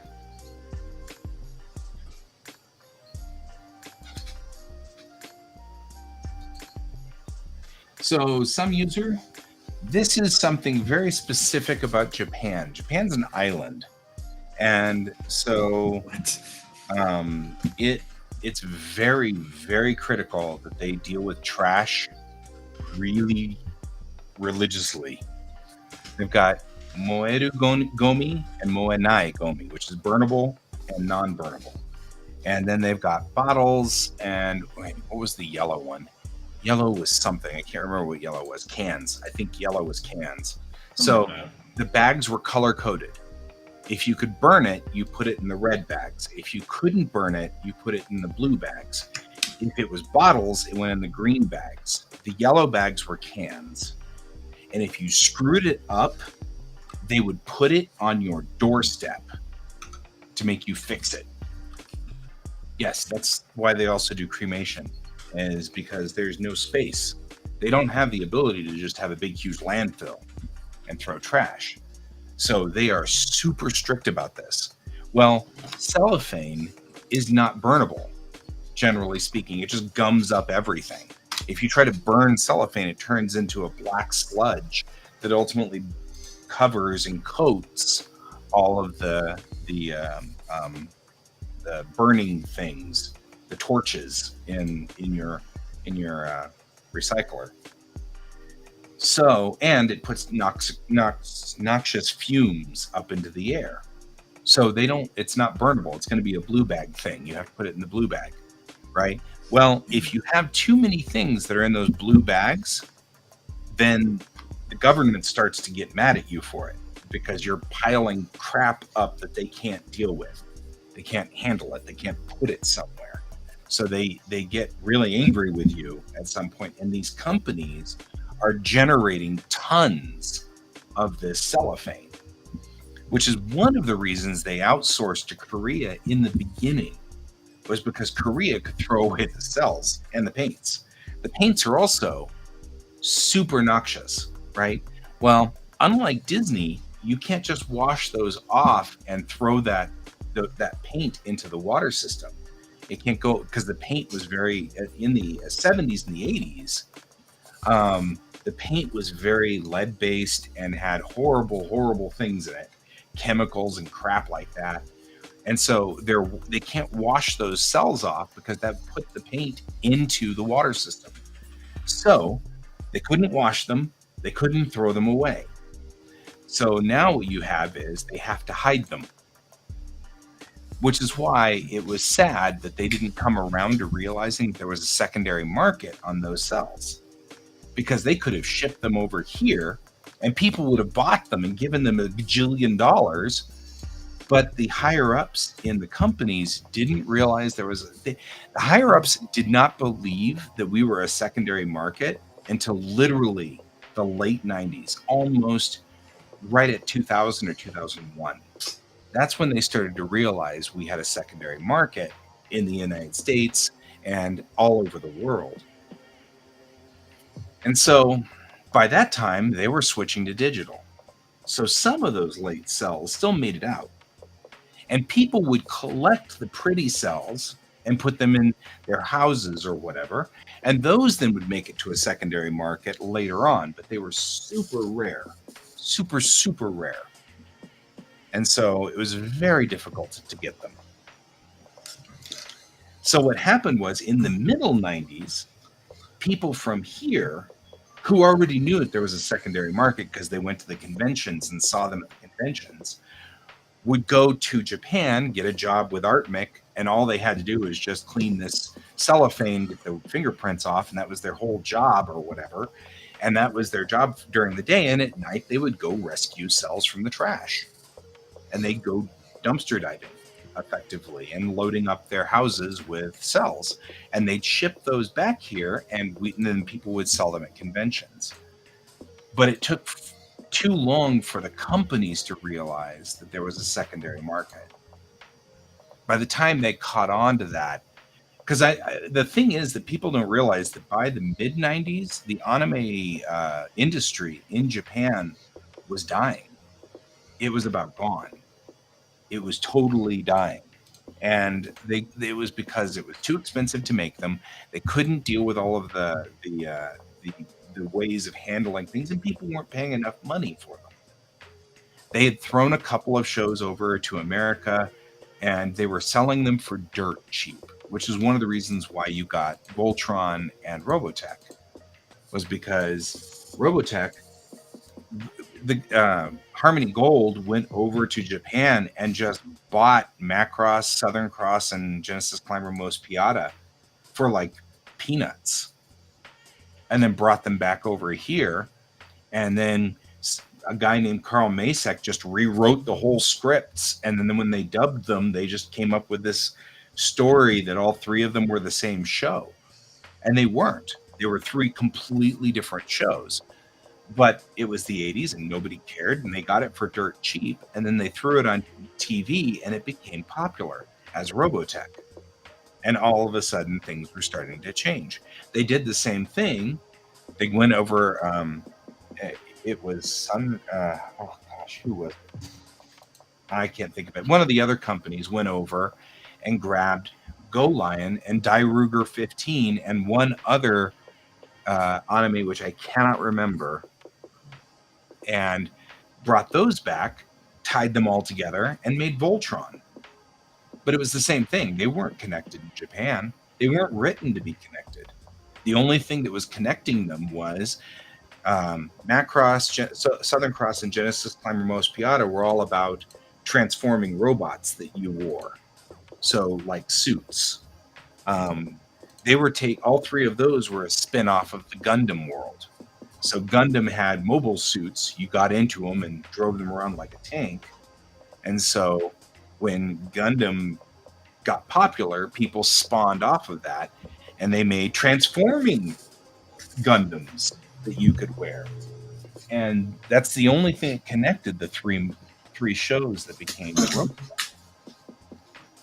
So those three shows became Robotech, and that's why you have confusion between people who are Macross fans and people who are Robotech fans, because Robotech has nothing to do with Macross, and the story of Robotech has nothing to do with the story of Macross.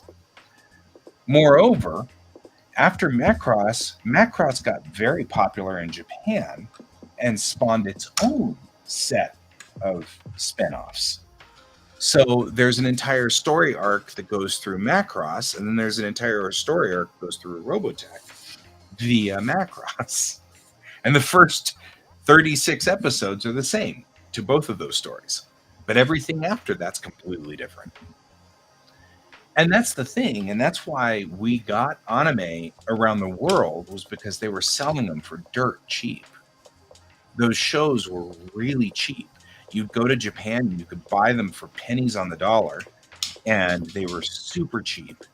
And then you bring them back and you'd make a killing on them in Saturday morning cartoons here in America.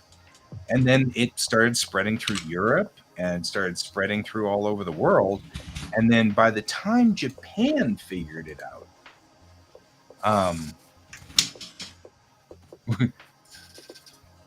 well, you're welcome. I'm totally like old school anime. So old school. By the time Japan figured it out, the problem with Japan, and it's kind of a cultural thing, you end up with, there's a lot of reverence for old people. The people who are old are wise.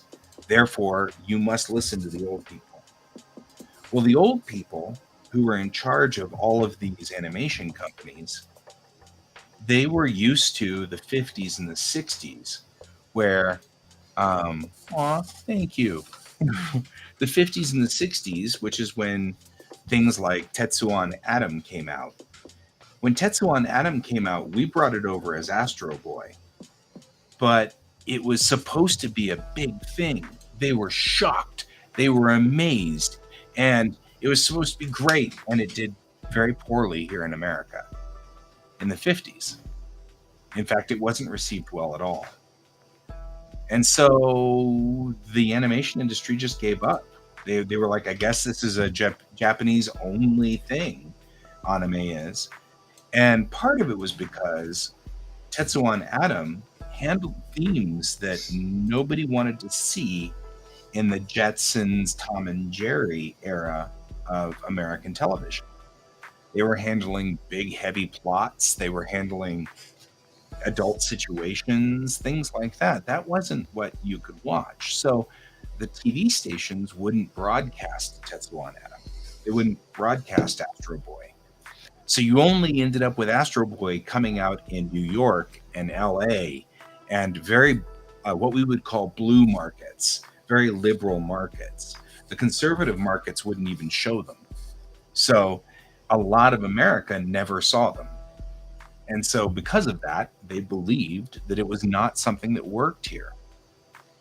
And they believed that all the way through to the 90s. Whereas in the 80s, we started seeing a revolution in America, a lot more liberal media pushing further and further out. Right. Well, that's something that came a little later. But you're right, Kat. That's absolutely true. So what happened was then these old men are in charge of all the studios. So when the young guys came in to the studios like Tatsunoko, and you had Gainax, and you had all of these studios starting up. By the way, Studio Ghibli is all by itself.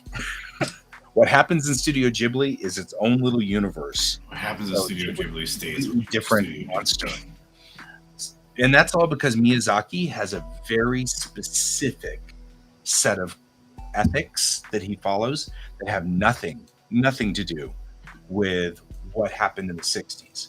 And has everything to do with him being a little boy being firebombed as a child during World War II and growing up in Reconstruction Japan. So that's a different problem. So he has a very specific set of rules. But what happened then was we moved into the 80s, and when the younger guys got in there, the older guys were like, listen, we know what we're talking about. America doesn't care. There's no market in America. And so they were like, we'll just give them our shows for dirt cheap because they'll never grab on. He's very hard to work with. So they're like, they'll never grab on. So don't worry about it. And it took until the 90s for them to retire. And when they retired in the late 90s, almost 2000, by then, the market was dying. Japan no longer had a real interest in its own anime. But what was happening was America was starting to get interested in the anime. And so Japan, you'll see this in the late 90s anime. It's a whole bunch of repeat things like Sailor Moon clones and Dragon Ball clones and Gundam clones. And the reason was because they didn't know how to access America's market. They didn't know what we were interested in. And so they just repeated the things that worked here, which was Sailor Moon, Dragon Ball, and Gundam, which was actually Macross at that time. With America actually opening up with Animego, and we had US renditions, and we had a number of these companies that were coming up, not just Harmony Gold. Harmony Gold had control of the Robotech market for a long time, and they were starting to see success in it as we moved into the 90s. Early 90s, then we started getting people who were actually bringing over anime for its sake and leaving it in its original form. Because you have to remember, in the 80s, we redubbed them and just threw the original scripts away and came up with whole new scripts that have nothing to do with it. Which is one of the reasons why you end up with bizarre scenes in Speed Racer, which was Maha Go Go Go in Japanese, where he just goes, ha, ha, ha, ha, we have to go, ha, ha, ha, ha, ha, because they just wanted to go in there, and his mouth is moving like 20 times. And so they're like, oh, we're going to have him go, ha, and he just laughs all the time. And it's because they couldn't match the mouth movements, and they didn't know, So, and in Speed Racer, he was saying much more varied things. He was saying things that were just that people were looking at going, yeah, kids won't understand that. So they'd edit them. Right, exactly. So then that's the thing is like at that point you end up in the late 90s where now there's a real fandom coming up in America. Like legit people are starting to watch anime in Japanese, and that's unheard of. You know, people are wanting to get the uncut, unedited in Japanese copies, and they were taking these copies and they were fan dubbing them and fan subbing them, and a lot of the fan subs were gaining popularity, and this was unnoticed by the Japanese hierarchy. They didn't see it at all. They just didn't. They didn't see it. And by the time they caught on, it was the late '90s and early 2000s, and then they caught on. And you can start to see it, like things started to change. But yeah, that's why you don't ever see Doraemon here, is what Kat was saying, which was that what's popular here is not what's popular there. So the things that export well don't necessarily play well in Japan. But what then happened was a feedback loop, right? They would export Evangelion. Evangelion becomes a massive hit here in America. Then they start seeing fans drawing Asuka, and all of that starts then flowing back to Japan because Japan mimics us in a lot of ways, especially in culture, and they'll mimic our culture. And so now all of a sudden they're getting literally a feedback loop with some of these anime. They're coming over here, becoming popular, and then the kids over there see that it's popular in America, and so they get into it there. And then you end up with this weird stepping feedback where before it didn't play in Japan. It wasn't popular in Japan. Then it comes to America, it becomes popular here, ends up going back to Japan. Now it's popular there. So the companies then get money to redo things, which is why you get these weird gaps where something played and then 5 years or 10 years later, they make part 2. And it's because they had to watch it go through this cycle back and forth between the American market and the Japanese market. Some weird stuff that's happened. Yep, Demon Slayer is exactly one of those examples. Demon Slayer, and it's the same thing, like Gundam never really grabbed here. And it's weird because Macross, which turned into Robotech, is one of the tent poles of our anime culture. But Gundam took a long time to grab here, and it still doesn't play well. Witch from Mercury is not playing well, and it's strange because you'd think that Gundam would be insanely popular, but it really wasn't. Yep. Keep that. Yep. But that's the thing, that's what's fascinating about the Japanese culture and the anime culture in a loop.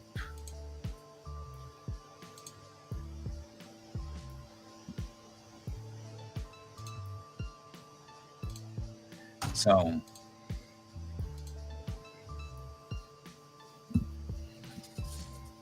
that's why it's fascinating to me. The whole universe of how anime works going one way to the other is fascinating to me. But there you go. That's the answer to why cells are super rare and why it's difficult to get a hold of them, and why literally they dug up a bunch of Dragon Ball cells in an empty lot, to build a house.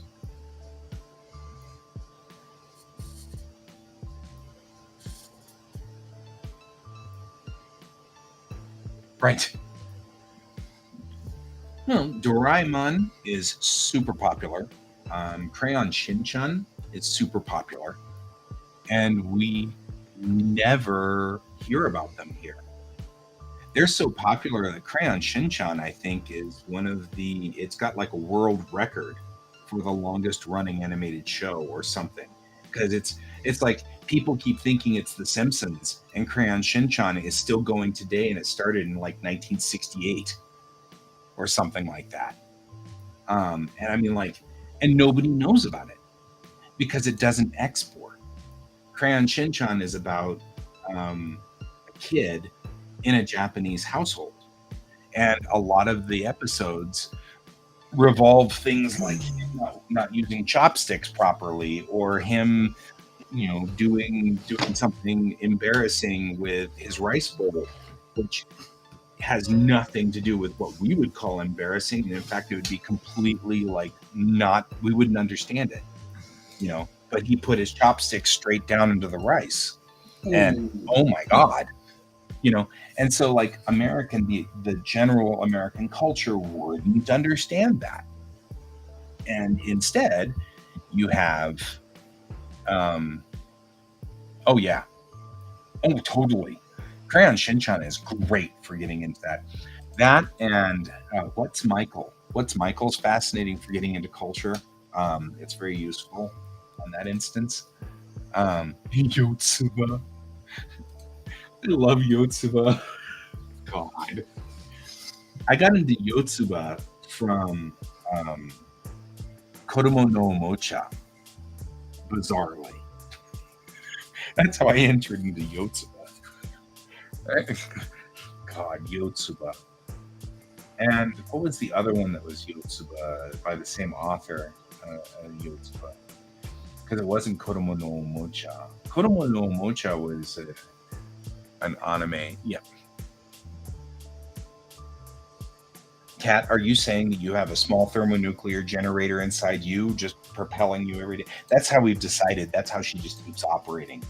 There is no other way of understanding Yotsuba except that she just has like something, a thermonuclear generator inside her or something. I don't know. She is just everywhere. Yotsuba's great. I love Yotsuba so much. Oh man. I don't think I have any Yotsuba. I don't. Yeah. Cheese Sweet Home.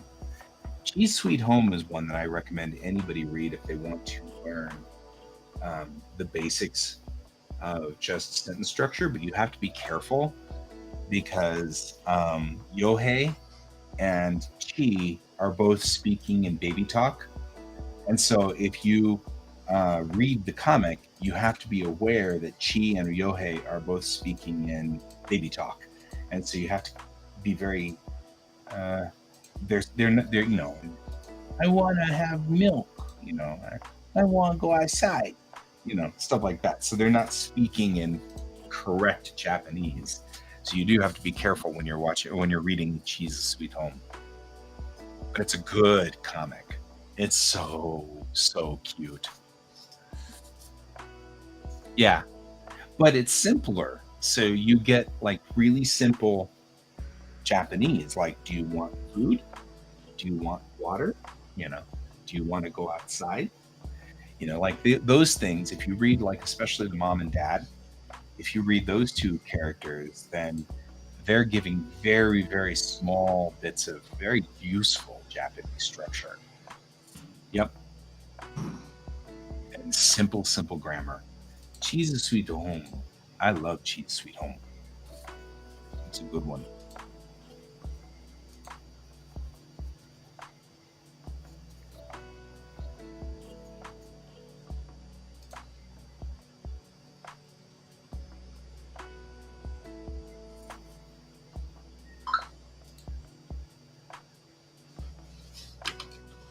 So yeah, Furigana.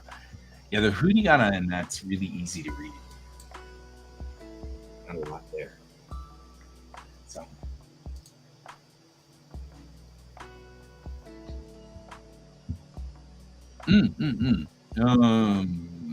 Okay, but be careful.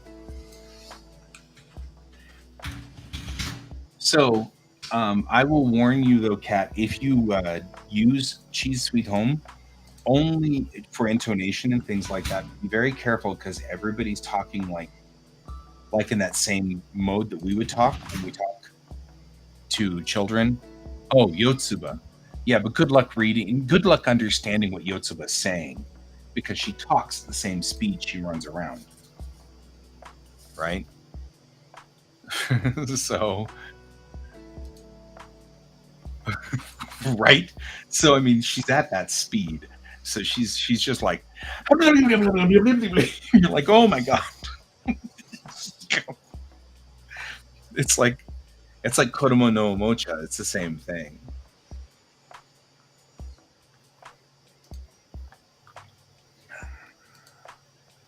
I'm getting no work done, but boy, I'm enjoying chatting. No work ever getting. Well, I mean, I guess at least now we've kind of, I gathered all this knowledge, and it's useless, but it's here. And so now it's recorded for all time, and the universe can have it now. That's probably not a bad thing.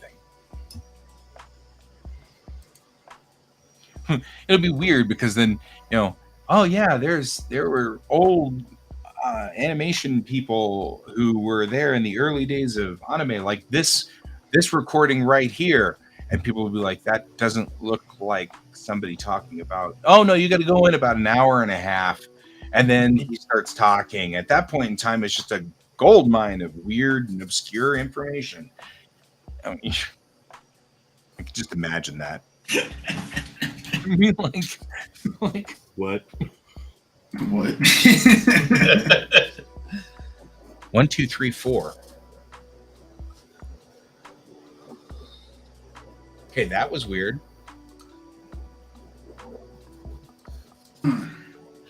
Memorial Day. Yeah.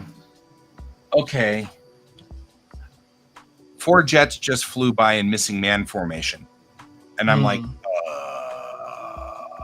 I don't have my glasses on, so I couldn't tell. I was like, what?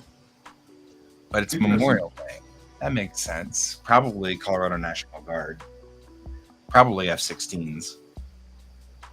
Although the back of my mind wants to say F-18s, but I didn't have my glasses on, so they were black dots. Fuzzy black dots. That's what we got. Somebody else is coming along the same flight lane.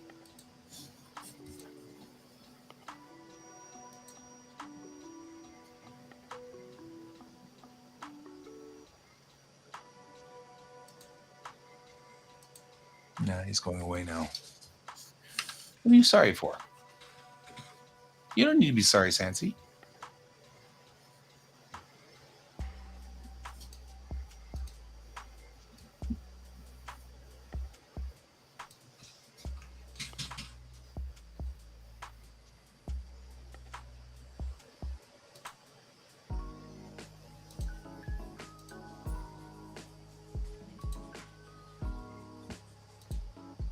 Big, unhappy,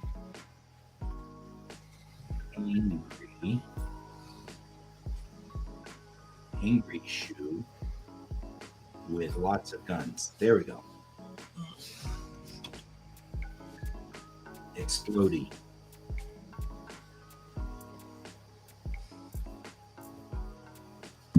That sounds more like.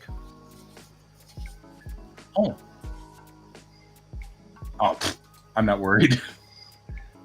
America always wants lots of anime. It's a thing.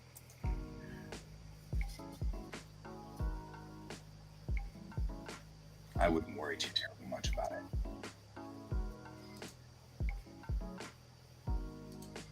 Oh, yeah. But actually, though you were making a snark, it actually is pretty true. But in a different sort of way. So what Sansi was talking about was, because anime has boobs, America will like it. It went the other direction. Because it has boobs, it had to be censored. And so we missed a lot of the story. So because of that, it didn't make sense. Because if there was any naked scenes or anything like that, our religious people would immediately cut those out. So we couldn't watch it. so you wouldn't get the whole story. So that's part of the problem. We would see things in the full versions and we're like, oh, now I understand why they did that. Or now whatever. it makes sense. Now it makes sense. Because, of course, you don't just put boobs on the screen, you put boobs on the screen in a scene that makes sense. So it actually had completely a different complete.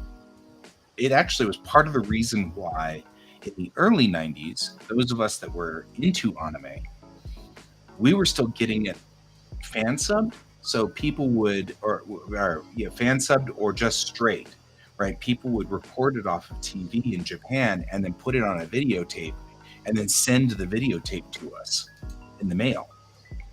And then we would Oh, yeah. I forgot about groups. that. Yeah, we'd show it at club groups, and all of us were getting all of this stuff.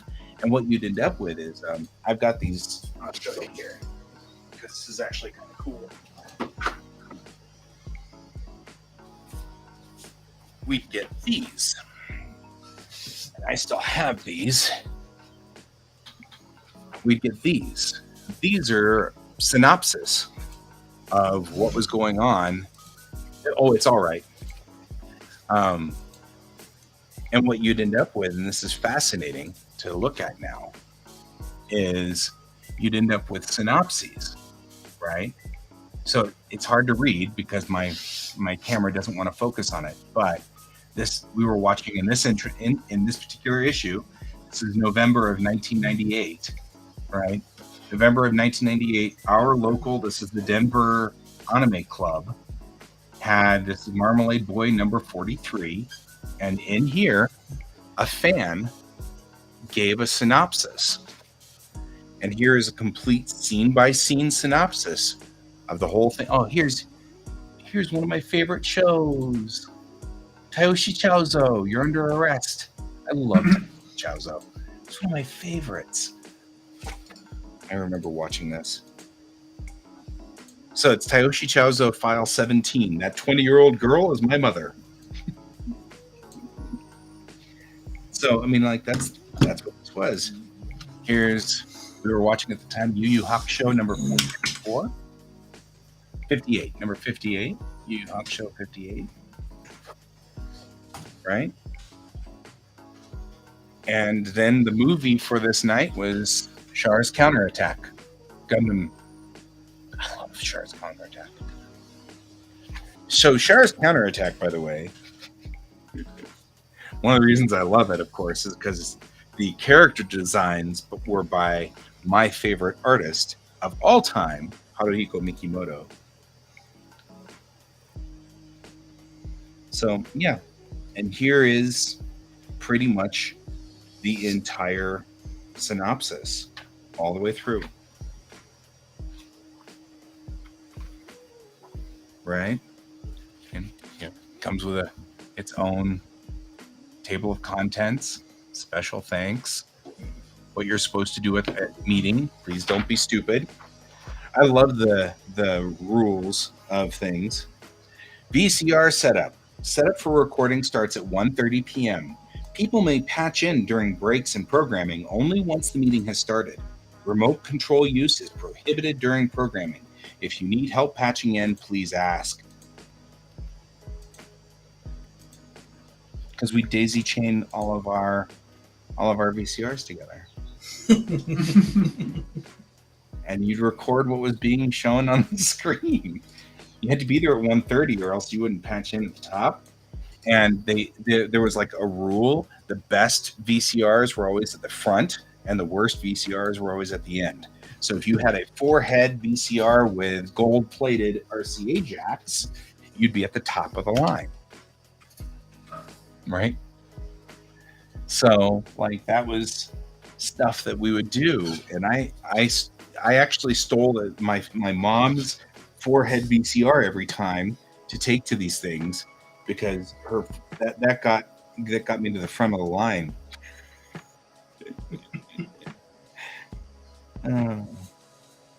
So it's really funny too, because it says copying of commercial domestic material is prohibited by law. Foreign animation shown at the meeting is available for copying free of charge at that time. This content is for your enjoyment only. What? Give them to as many friends as you want, but please do not use them to make a profit in any way. Right?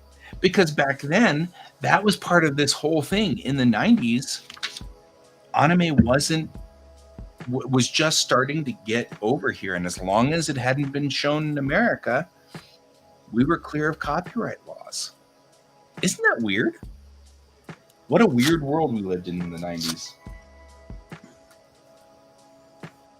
So there you go, guys. That's bizarre anime stuff. Please share it, but don't make any money off it. Well, that's the same rules still apply today for certain things. For example, I was making before I started Bellatrix Rising, I was making a Star Trek fan comic, and that Star Trek fan comic was I could make it as long as I didn't make any money off of it. That was okay. So CBS let me do it as long as I wasn't making any money. We would never do that. Yeah, well, and that's actually what my dad ultimately said to me was, son, you'll never make money off of this because you can't. Why don't you just take the stories, build your own spaceships, and run your own comic? He wasn't wrong. Right? And I switched over to Bellatrix Rising, and now you can buy my comics. 3 years later, now you can start buying your comics. Yep. Well, I was going to world build for the duration of that weird COVID time. That's all. You know, sounds a little peep about it. We were going to be in quarantine for like what, a month or two. So I'll just world build during that month or two. There you go. So, yep. Anyway, so that's the nature of the beast. Sorry for rambling, guys.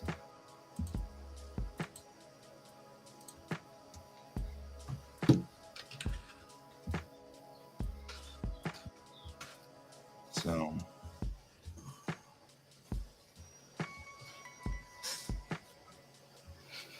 ramble's good. Rambling is okay. Someday, and actually, I appreciate that. No, I'm doing a little of both. I've got an entire crate down here of those old dye magazines, and I was scanning them all in using my document feeder and scanner over there. But the problem that we ran into was that the document feeder would misfeed every so often, and I didn't want to tear the pages up. So now I've got to find a better way of dealing with it. And I think what I'm going to do is smart working. What I'm going to do is I'm building a structure right over here, which has a camera above it. And I can just put the page on it, take a picture, switch to the next page, take a picture, switch to the next page. And then I should be able to do that, because really, honestly, my phone has the same resolution as 300 dpi. So, in fact, I think my phone is higher resolution than 300 dpi. Let's see. So 300 dpi, we were to say, I'm always curious about these things. Width 8.5, height 11. And then switch to pixels.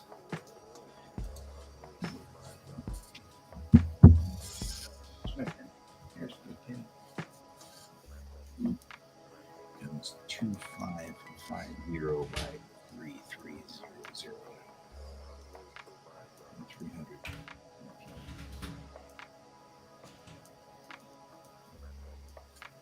Right. And take a look at one of the pictures I took with my phone just recently and see what we've got. I feel like that's probably about the same size. We'll find out tomorrow when my PC comes back online. Next episode, Dragon Ball Z. Next episode, Dragon Ball Z. It'll be episode 64 of The Fight. I mean, really.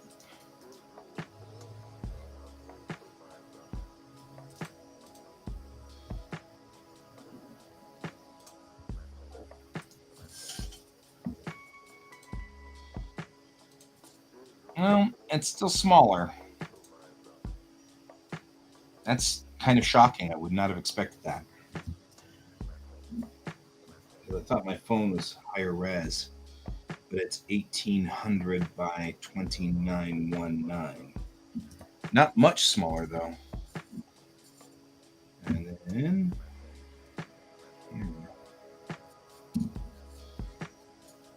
you will win. Find out not on the next episode because we still won't know by then. I get such a kick out of things like, especially Dragon Ball Z. 6 hours of the same fight. We're all going to be talking heads. We'll be talking heads. Let's see. Let's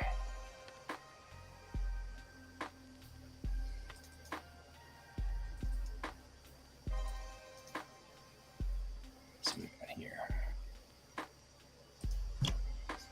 Yep.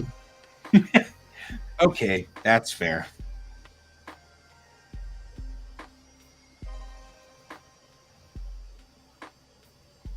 Okay, Guy, you'd appreciate this. I do appreciate that. And the buttons work. I like it. I like it. Oh, that's cool. When you turn it on, though, does it turn on the way the LCARS actually turns on? No, it stays like this.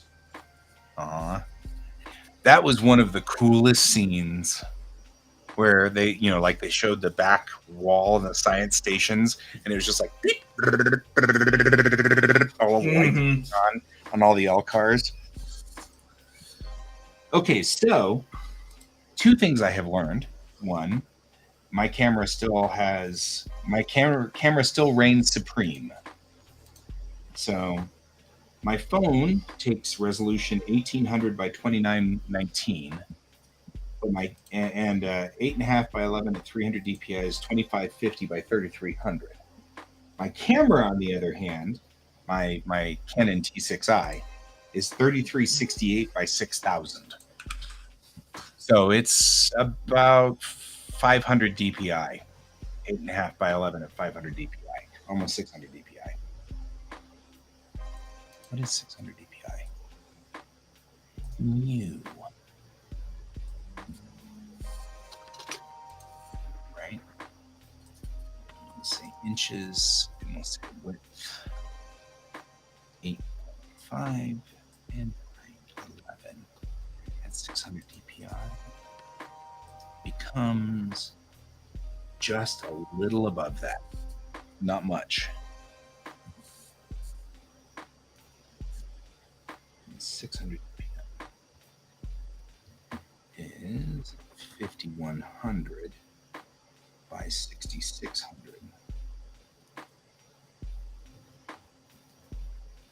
All right, that's useful.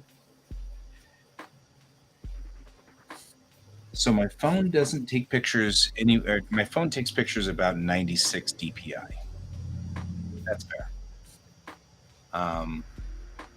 But my T6i will take pictures at about 500 DPI.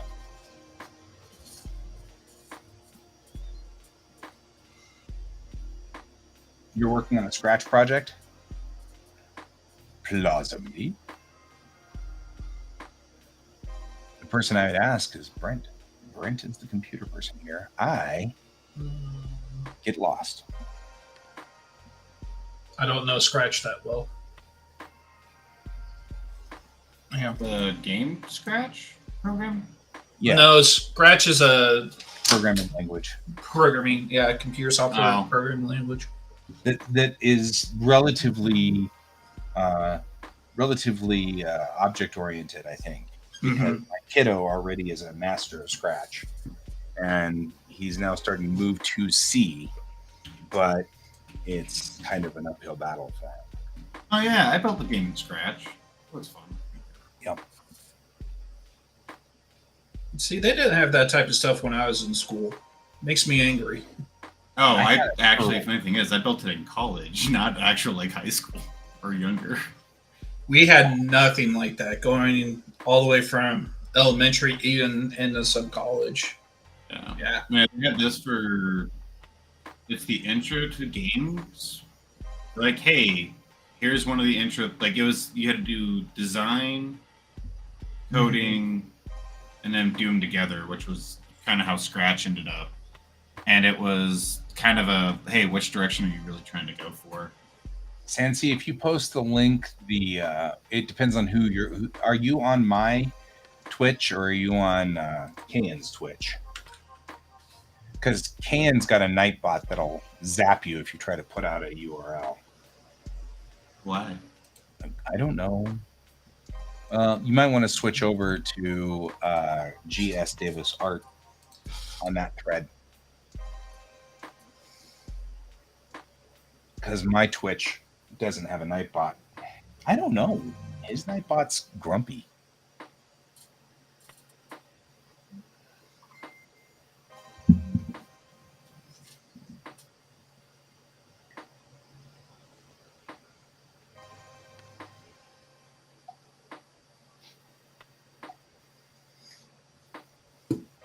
All right.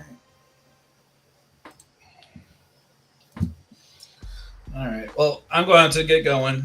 Yeah, I was going to say, I think we're almost at the end here. It's 10, Right. 12:30. Yeah. So, you know what, Sansi, we can give it another shot tomorrow if you want. We'll be here, same bat time, same bat channel. That was a noise. Oh, the pool's open. I'm like, what's going on? Yeah, it's that time of year.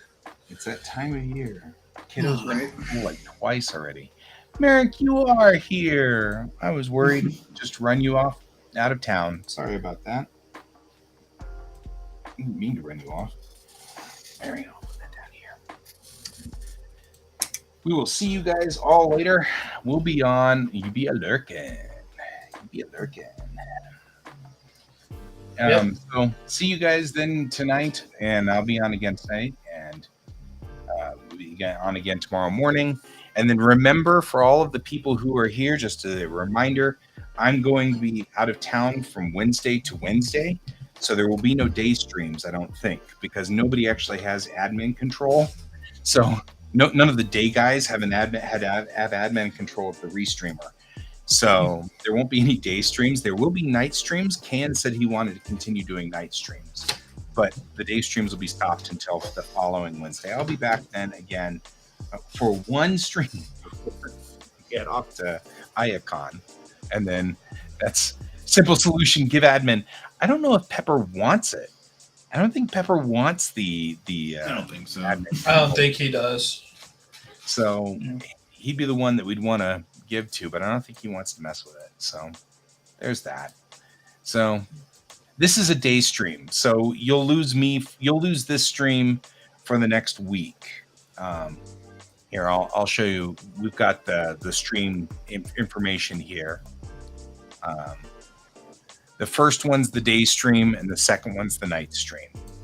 So wherever you are in the world. Sorry, some user, I'll be back. But some user, I work during the days during the summer because I teach kids how to drive, and this is the perfect time to teach them how to drive. So I will be missing a few days during the summer. It gets kind of spotty. But we may try to figure out whether Brent wants to have admin or something like that, or Colton or somebody. We'll figure something. I'm not here in the morning, so no. You're not here in the morning. I work in the mornings. So there's not a whole lot we can do. So anyway, cool. Well then, guys, thank you so much for being with us, and we'll see you again tonight and tomorrow. And as always, keep your eyes on the stars. Bye-bye.